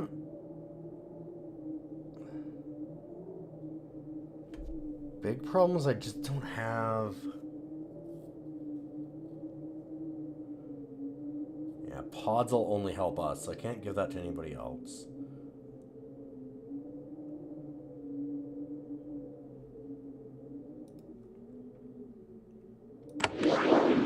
Yeah, I'm like, I think bandages only work on ourselves too, and it seems like that's the case.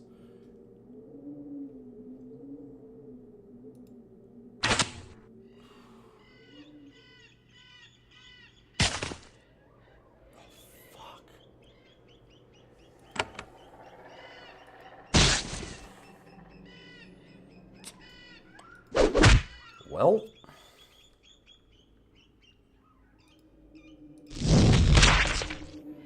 Okay, good news. That's down. Buff the team. Can you do a stun, please?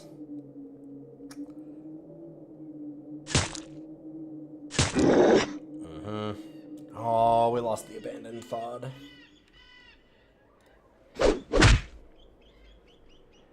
Team getting smaller. I think after this we're going to need to go back to town and heal up.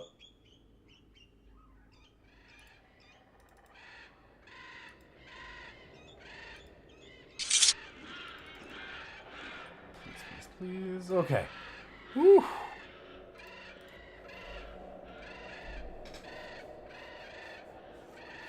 Kind of hard to see what's going on from your phone, that and you don't know what a CRPG is.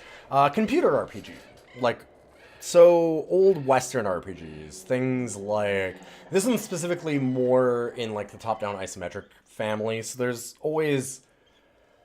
In, like, the 90s, and honestly early on, there were always kind of two styles of RPGs that were done on the PC, specifically. Like... A lot of what people call JRPGs are more of like a console kind of thing. The computer RPGs were more either dungeon crawlers, so like first person, and you're like mapping things out and you're going through like a dungeon with a group of like 4 or whatever, kind of like a Might and Magic or Wizardry or a Calabeth, things like that. And then you have the top-down RPGs, right? Which were Baldur's Gate, Baldur's Gate 2, Icewind Dale, Planescape Torment, and Geneforge. Geneforge is by Spiderweb Software, who also did Avernum/Exile. It's a mostly single-person dev.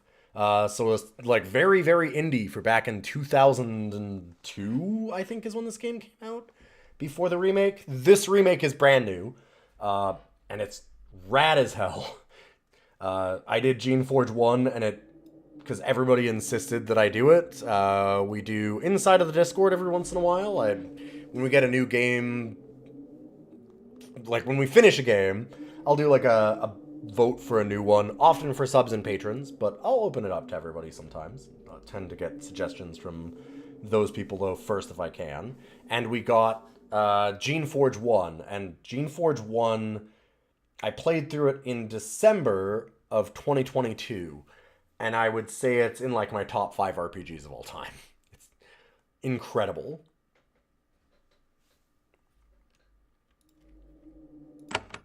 It's truly a really cool game. So when this remake came out, it was top of my list of things to do.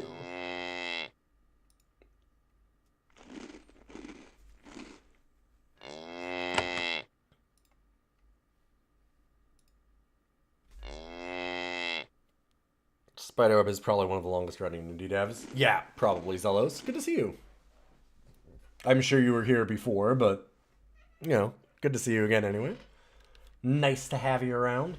A lot of the idea of this game, and I've talked about this a few times, so I won't go into it too long, but like, the setting's really interesting. We are a shaper, well, apprentice shaper, where shapers in this world, which is this very unique fantasy world, is a... Exile was first released in 95. Wow, yeah. This is a later series then. But in this world, Shapers are kind of the preeminent, like they're the biggest magic clan. And they have managed to rule a lot of area with an iron fist. And everybody regards them as gods and unstoppable because they do magic where their magic is shaping organic material into living beings that can serve them, including even things like they go far enough to have living tools instead of lockpicks. So living tools are actual living organisms. They have several long, thin tentacles, which a skilled shaper can manipulate to open or repair mechanical devices. They are delicate and generally expire after only one use. So you make little tentacle helpers instead of having hammers and lockpicks and things like that. So you use them to like disarm traps or open doors. There's a lot of doors that the shapers use. In Geneforge 1, one of the things that like kind of floored me immediately was there's a lot of these like stone looking doors. So is a living spoon possible? Yeah, absolutely. There's a lot of doors that look like these walls. They're very kind of similar looking, like they're a little bit of a different tinge, but they're kind of cobbled together rock, and they just slide open when you go over to them. And I just thought that was like an affectation of the game, right? Like not make you open all the doors, just ease of use thing. Which it kind of is, but also, one of the times I walked up to one of the doors early on in Geneforge 1, and I was like, why is this not opening? And I finally managed to like click on it, and it goes, oh, sorry, this door died long ago. And then gives a description of how the doors that are those ones are actually rocks with a vine that the shapers have created that like weave in between all the rocks and hold them together. And when they detect this shaper, the vine retracts and pulls all the rocks up and aside. So they've made magical living automatic doors. It's a really neat setting.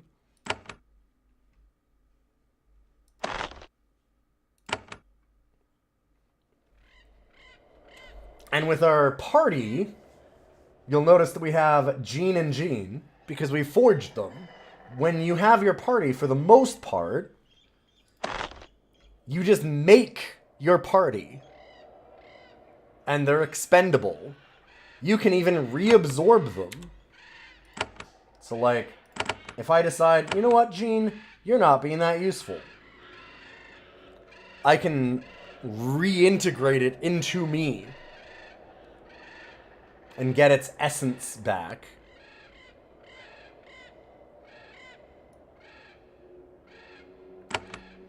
And if I want to level it up, well, that's simple. I just upgrade it. There you go. It's wild. It's a really, really interesting setting.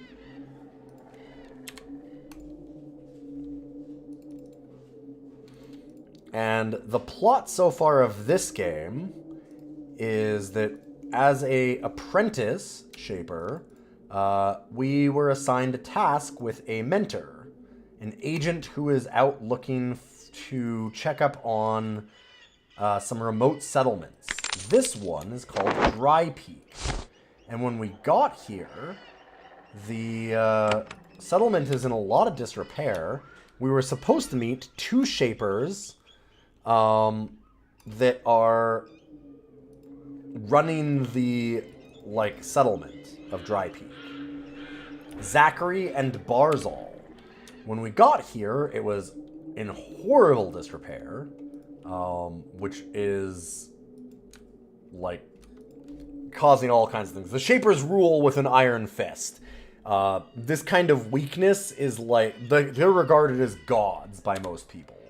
And the idea of leaving a settlement looking like this is basically a death sentence, because they're like, this makes us look weak.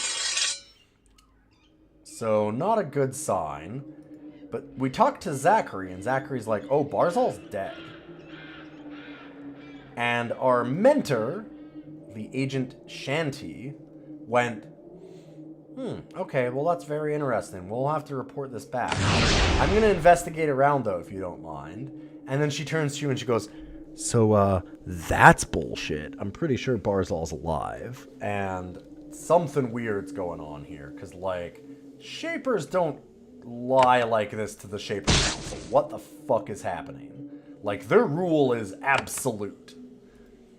And she's trying to investigate. But, because she's considered a big threat, being a agent of the Shaper Council, and a, you know, kind of a bigwig in a way, or at least empowered by bigwigs, she's being followed constantly by people in the settlement that are maybe trying to hide whatever is actually going on here. But, plot conveniently, we're just an apprentice. So we're not as worthy of resources. So she's distracting them and telling us, go out and find the real truth. And that's another thing that I've liked about Geneforge 1 and this one also, is that you get a quest. The quest is locate Barzal and find out what's going on. Gives you that at the very beginning of the game. That will almost certainly be our final quest. It was, in Geneforge 1, you crash on an abandoned, like a research facility island that was barred. Being there is a death sentence, whether it was an accident or not. And then it goes, try and find your way off the island. There's your quest. And that's it. And you can... It's very open-ended as to how you can do that, as it turns out. Which was rad as hell to find out. Because I thought, like, oh, okay, well... Because it kind of leads you through some steps of things, and there's, like, mysteries that you slowly uncover about the island. But it does, in fact, just, like, give you very open-ended ways to solve the mystery, or not, and just get off the island. And this one, I think, is going to be kind of similar. In that, like, alright, solve what the hell is going on here. Or at least, like, you know, to a certain extent. Do what you need to do to satisfy Shanty and the rest of your crew and get the hell out of here. Are there multiple endings? There definitely was in the first one. I have no idea about this one. There was a lot of endings in the first one. Like, I mean, spoiler for the first game. We spent, like, I think 15 parts on it, so we probably played for, like, 30 hours or so. I eventually, looking at it and seeing where the ending of the game went, you could have ended that game in an hour. With 0 combat.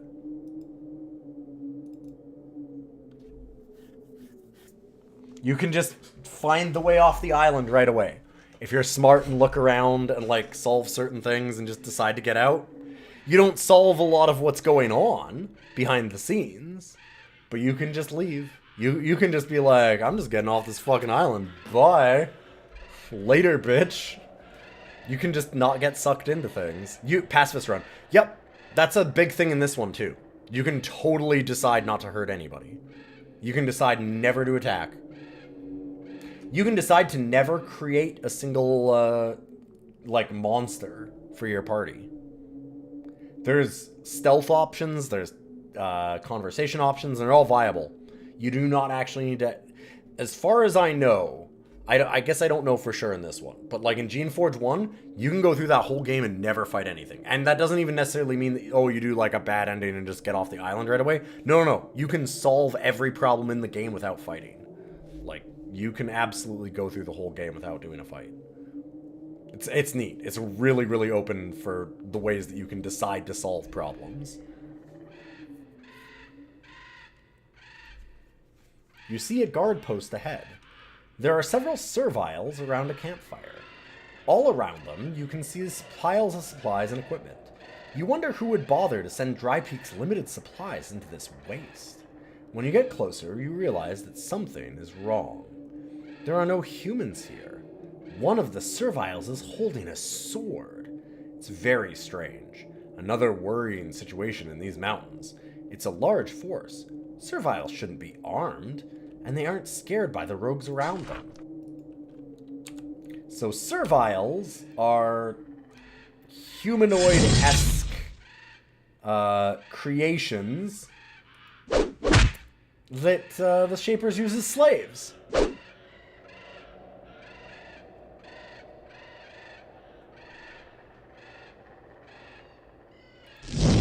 And they see nothing wrong with this.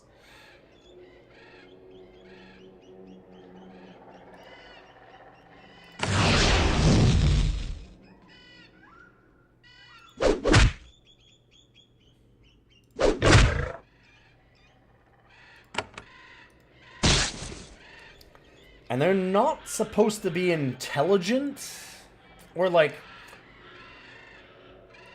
they're intelligent to an extent, but it's supposed to be very limited. So them going out and forming a group and being armed is like, what? That's why there's like that whole thing there. That is extremely a death sentence for everyone involved. Death, death, death, death, death, death. There's, the Shaper is pretty much everything that if it's illegal, it's a death sentence, from what I understand. Gotta remember being so sad when Deus Ex Human Revolution just started doing, actually, you had to do a whole big boss fight. Yep. Yeah, that was one of the biggest letdowns of that game. Is that it seemed really good about like, oh yeah, no, you can totally just like, you know, hack your way through this and stealth through this whole area, science man your way in, and you don't actually need to do any of the fights. And you're like, oh, this is sick. This is exactly the way that human, like, Deus Ex should be. Because Deus Ex was pretty much like that for the original. Like, I don't know, are there any mandatory boss fights in Deus Ex 1? There's not many, anyway. And, like, a lot of things are solvable by stealth and such. And then Human Revolution, like the newer series / reboot kind of thing, just goes, yeah, it's just like that. Oh, except this guy's about to kick your fucking teeth in with a Gatling gun. And you can't do anything other than fight him. So, oh, you've only done stealth and science options? Guess you're gonna have a real bad time. And you sure do.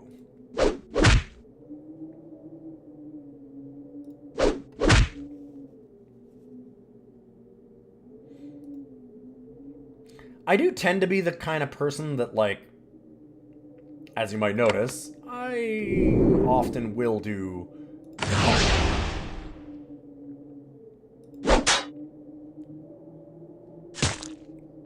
I like getting all of the experience, if that makes sense.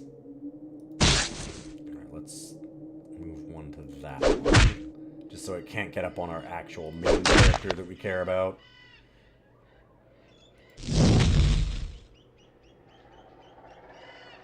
And let's do a heal. But it is really disappointing when they don't actually have that freedom. Because I still like to imagine those kinds of, like, abilities. And sometimes I use them. Like, I definitely like to have the option. And when it feels like it's not an option, really, like, not in the way that it was promised, that always just sucks.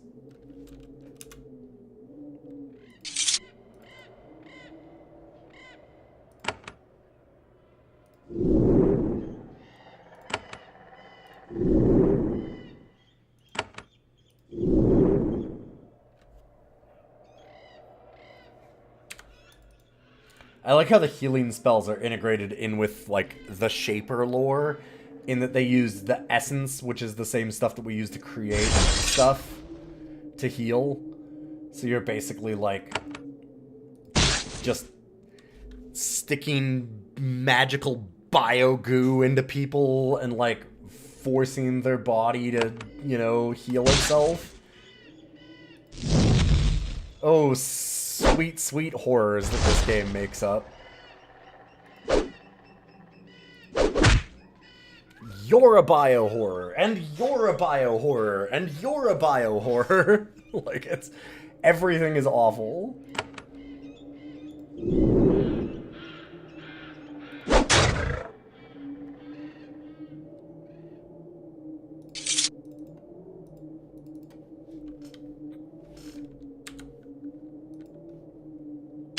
I'm hoping, the one thing that's been a little disappointing so far is I felt like the first game really gets into, like, a lot of ethical and moral problems in a very nuanced and interesting way. And this one's been a little more on, like, hey, do you want to let the slave go free, or do you want to kill it? And it's like... I want to go free, actually, thanks. You definitely had some of those choices in the first game, but it felt like there was a bit more nuance to a lot of it.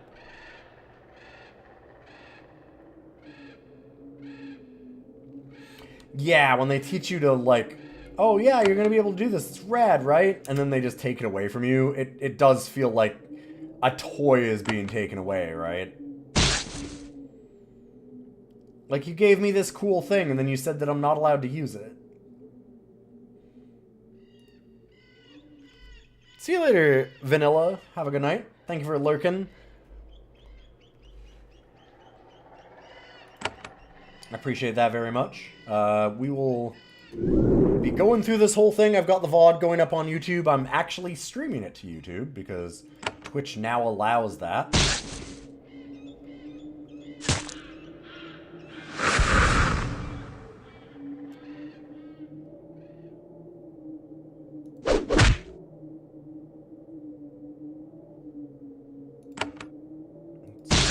There so that we get both of those covered. I think we just need to do some heals here. Because of course, if we let our friends get too low on health, they'll get scared and run away, etc.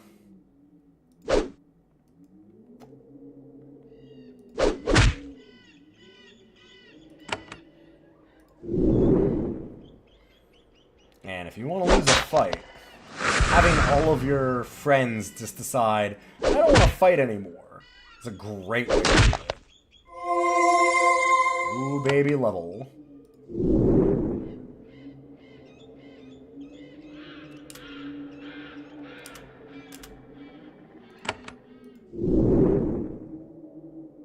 Let's end combat. And are we out of essence? No, we have just enough to do one more. Sure.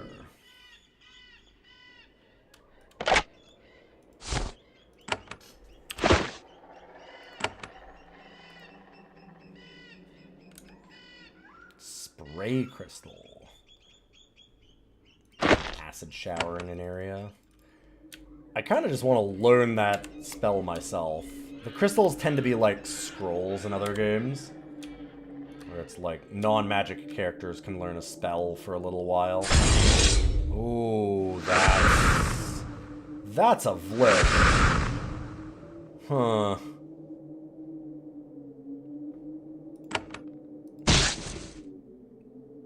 Most of you aren't going to know what a vlish is, but let me just say, it's not good.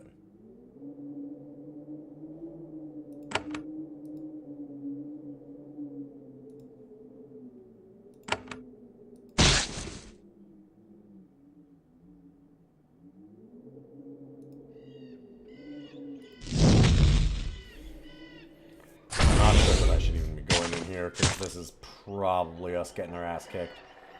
It's, kind of looking that way, yeah. Especially with no healing. This guy. The whole terrified thing is a real problem. Super dead.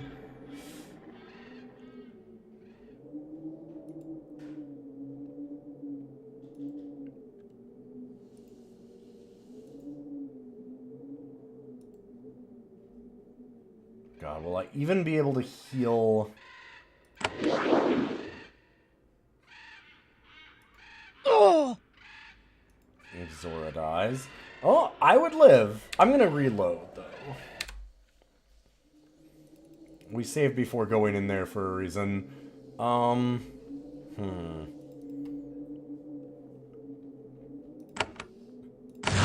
the smart thing and buff. Then we'll move towards it. That seems like a good thing to do.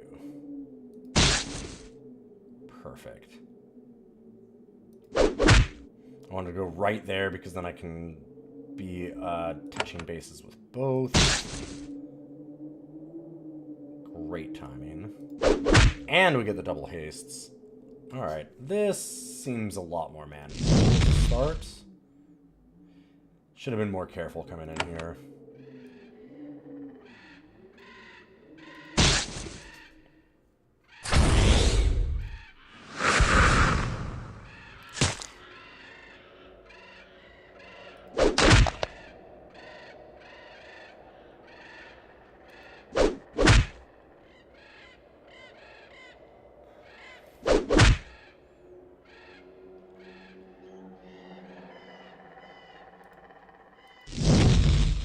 Come on.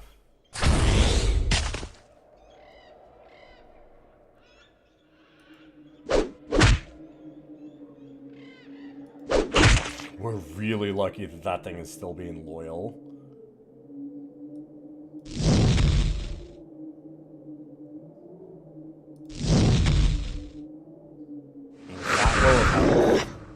Hard to imagine. Oh, God. Are we just dead here? Yeah, fuck. Dang.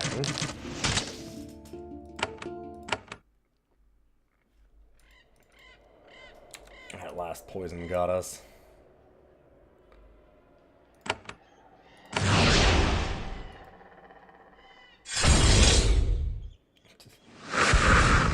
Don't terrify our scout leader. Oh, wow. We might need to just heal up before we do this fight. I'm just a little bit low on things that I need.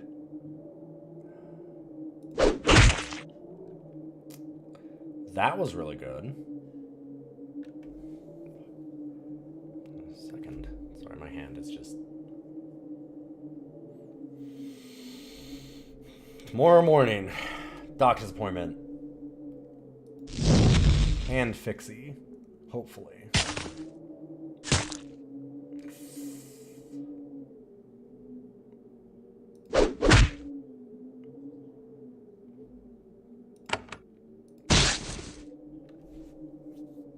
Okay, good news. Get that one closer.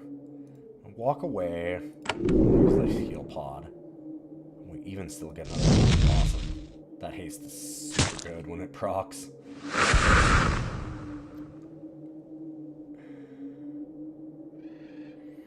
Don't like this terrified. Okay, at least you can kill that.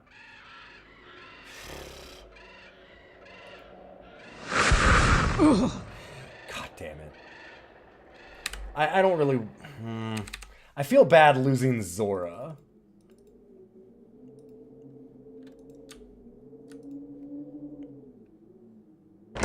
She's a named character. I don't wanna do that.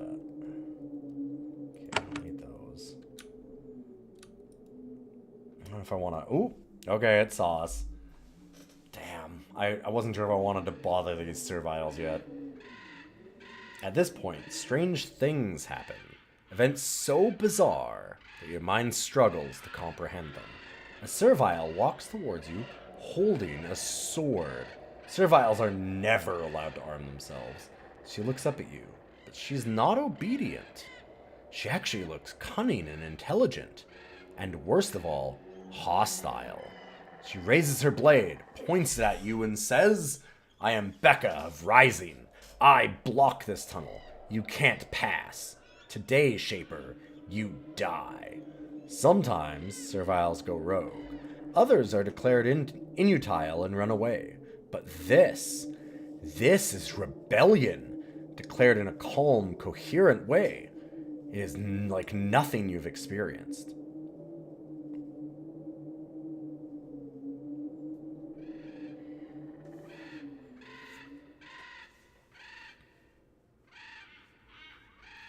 Your name is Becca? What is Rising? I am not here to talk, I fight! Defend yourself, Shaper. I do not fear your kind. Probably a foolish attitude. You note that she has 2 other armed serviles here, ready to join in this futile defiance. Did Rising send you here? Yes, we serviles are proving our worth to them. They say this is how we show value. Are you an inutile? Inutile is a Shaper word. We reject all the ways you control us. Raise your weapon! I don't mean you any harm. I don't want to fight serviles. You attempt to be kind, but Becca doesn't look convinced. No, you are not here to fight us. Command us, enslave us, but not fight us. You would own me, so you bring the fight on yourself. You will not pass. I like Becca.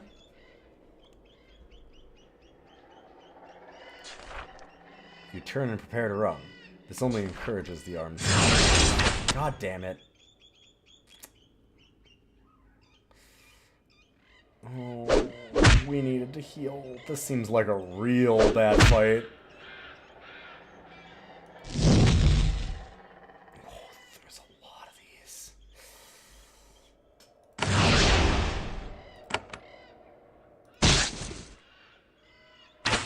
I also think we probably could have enough leadership here. Oh, I got a level 2, didn't I? Did I even look at it? Dummy. Here. I'm gonna reload just because I actually have... I want to try and do some things here. Forgot about training this. I didn't even go to level yet. Leadership up. And then I could up endurance. Maybe spellcraft.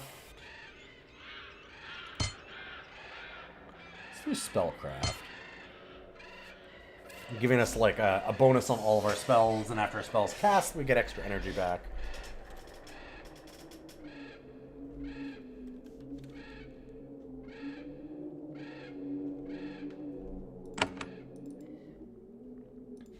Which is really good if we want to try and do a lot of, you know, throwing fireballs and stuff, which is... I like that style, personally. Feels good. Let's heal before we go out there, though. Oh, what? Oh, fuck. I totally misclicked.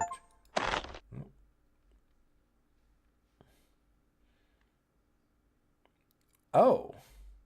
Oh, because I went to both sides of the Western Mine so I can travel through it. Gotcha.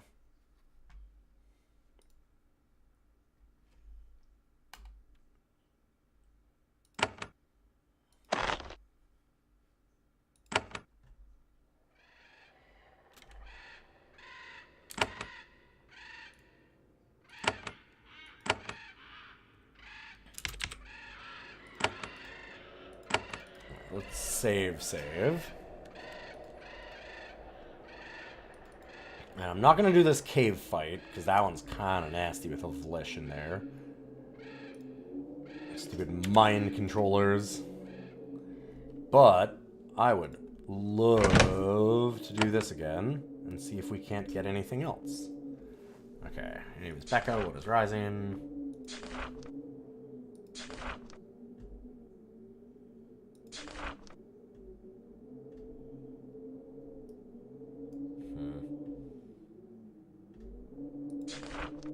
Rogue, I am a Shaper. I command you to stop.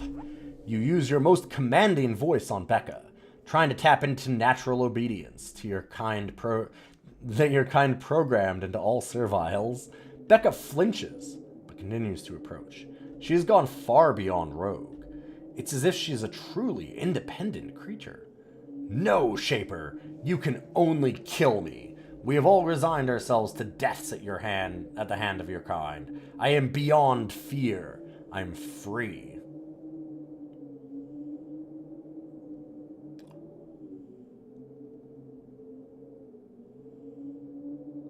Jeez. I don't want to fight, but these are some choices. Oh yeah, your kids? How about your kids? I'll kill all of them.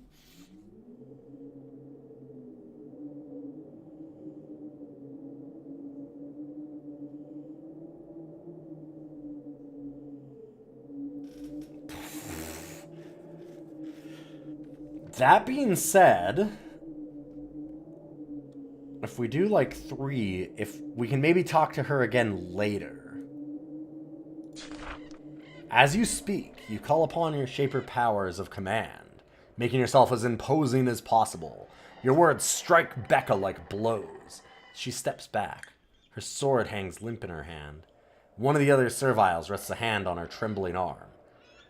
Shaper, you live here, or you die. It does not matter. The freedom of the rising, be it end good or bad, is all that matters. I will go warn and prepare. Then we will fight again. She turns to leave. The other serviles go with her. When she leaves, the will seems to drain out of the creations around her. They wander around aimlessly, no longer seeming to notice you. Very strange. You now have a safe route through Saltmarsh. There is a tunnel into the mountains in the far northwest corner. Alas, more investigation into what is happening up here may be necessary. Evidence increasingly indicates that there is an infestation of rogues somewhere in these peaks. It may be necessary to team up with Shanti again and pool what you have learned.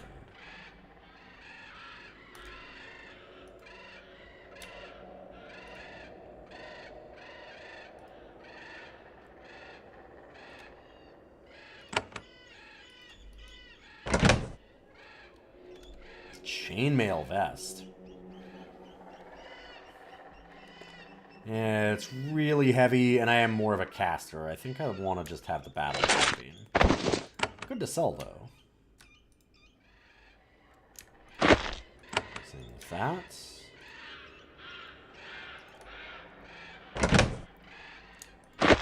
Well, that is an interesting encounter.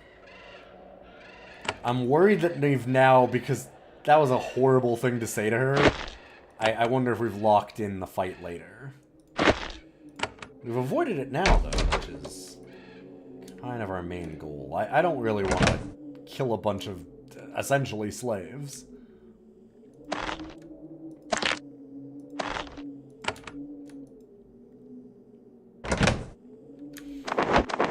I get that it'd probably be interesting to see, like, the bad playthrough of this, in a way. But, man,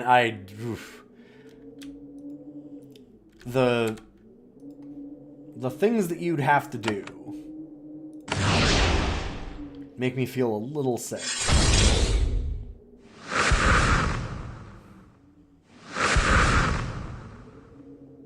God, it's a hell of a fight.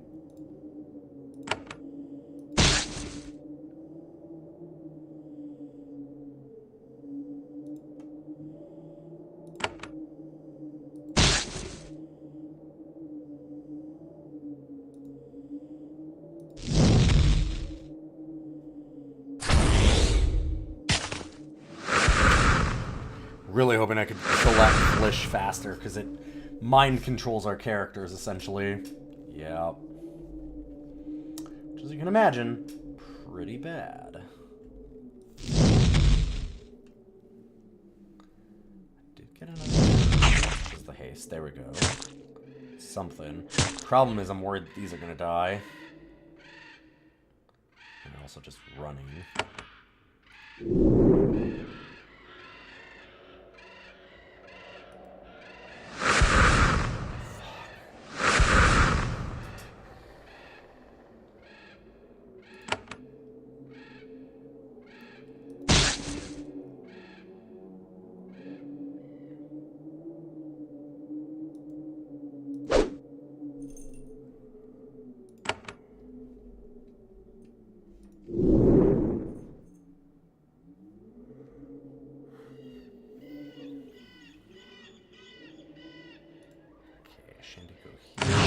Not Shanty, this is Zora.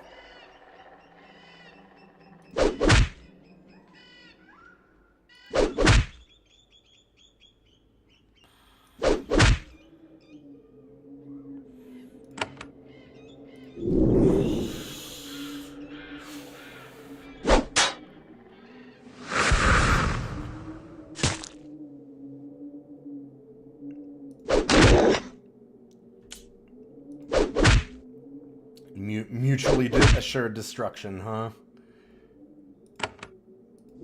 These scorpion things, the claw bugs, will get an ability called spines, where they just deal damage back to you when you hit them. A little bit of a pain in the ass.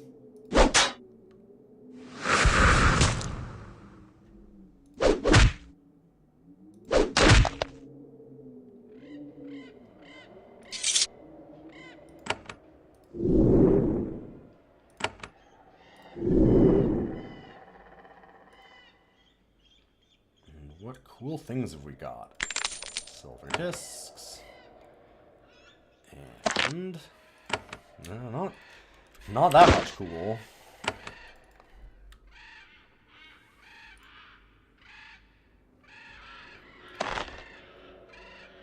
Alright, so we have that gene. Let's remake a new gene.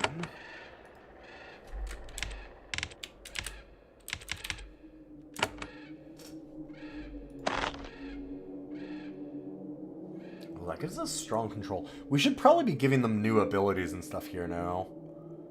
We have a fair bit of essence. What if we gave them... 1 more level, 2 more points of agility. Increases missile damage. We don't have missile damage. Get a chance of evading attacks.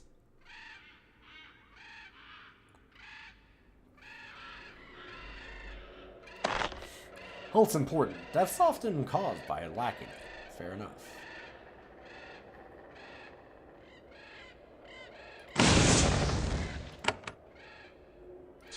Let's level you up also.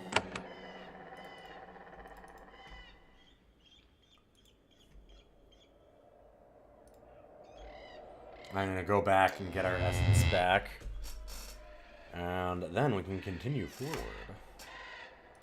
We found the Northwest Passage, and a fair bit of clues as to what's going on, because it seems like there's an entire settlement of serviles that no longer listen to the Shapers. Open rebellion.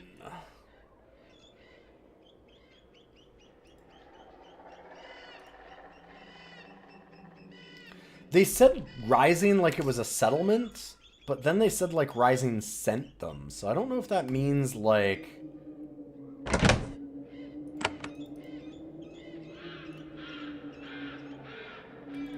we did get all these, right? Yeah. I wonder if that means that Rising is a person, a group, or a settlement. Not sure.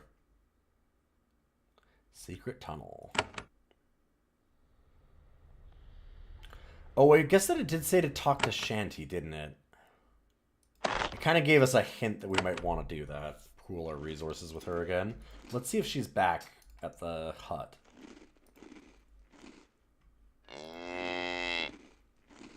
We could probably talk to Zachary also and be like, Hey, so, you know about this whole rebellion in your area?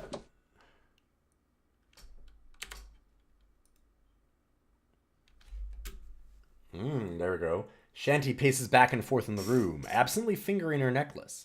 Being trapped here under surveillance makes her understandably agitated. Have you been able to sneak out? Once, I was able to meet with Sharon.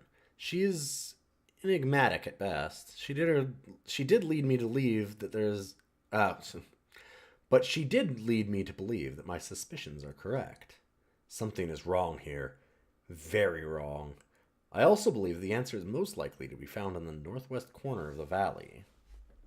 Why don't you just command the guards to leave you alone? Shanty smiles and shakes her head. Time for more learning, apprentice. In theory, I have great authority here. In practice, we're far from home. We're alone here. Area's dangerous and full of rogues. If Zachary were to feel threatened by us, it would be very easy for us to have an unfortunate accident. Remember that. There's law, and then there are the ways law functions. Are you concerned? A good agent is always concerned. I admit that at the moment, I'm more concerned than usual. What do we do then? Fortunately, Zachary has limited forces. He can't spare soldiers to watch both me and you. Yeah. Okay. Just what we already knew.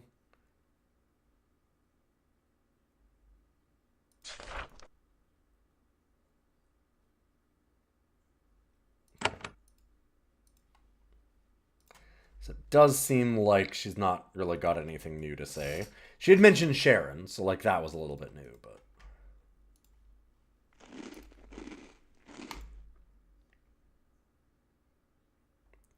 seems to be about it. You know... oh, actually, right, we can just... this is one of the cool things. You can leave out this way and then just go... instead of going west like we were headed, we can just go east. You can just travel anywhere once you get to the map screen. Go any direction, which is nice.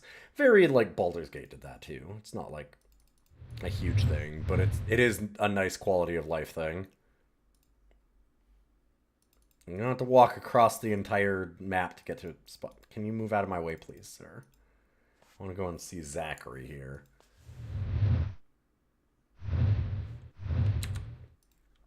I'm curious if we can talk to him about the things that we found out so far.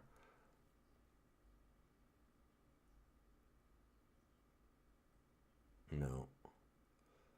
Doesn't seem like there's anything new. I was wondering if I could call bullshit on it. What is your philosophy as a shaper? Yeah. How do you regard creations? We are their creator. They are our children. We must regard them as we regard any human children. It's a nice sentiment, but it flies in the face of all shaper law and tradition. Do you have a teacher? Like the agent you entered Dry Peak with? The one who approached Zachary ahead of you? No. I'm an apprentice no longer. Yeah. Well, my cat's bringing me some toys. I think you want me to go to bed, huh? Hi. Alright, well, we've made it to the secret tunnel towards, I'm guessing, whatever Rising is. And a little bit more of the mystery unfolds. With that in mind, it's 12:30 in the morning. I've got to get up early because I have a doctor's appointment for my busted up hand and shoulder and everything else from my horrible bike accident. Hooray. But... honestly, the appointment is hooray, because maybe I can get some advice on how to heal up a little bit better, what I might need to do for stuff in the future. And I will be back maybe tomorrow. Tomorrow is, I have doctor's appointment in the morning, I have a therapy appointment in the afternoon. Don't be afraid of therapy, it's good. And then I have a podcast to do with my good friend Boix. But if I get some time in between all of that, then maybe. Otherwise, I will see you all Thursday. Thank you for stopping in. I will keep all these VODs up on YouTube. I'm going to host you over to somebody else, so don't go away. And if you like the stream, hey, those follows do mean a whole hell of a lot. You can always check out that podcast like I talked about. It's called Rough Cuts, about good boys and bad movies. Bad dog movies, to be specific. And I'll see you soon. Have a good night. I'm going to send you over to somebody else. I'm going to just end the VOD for YouTube.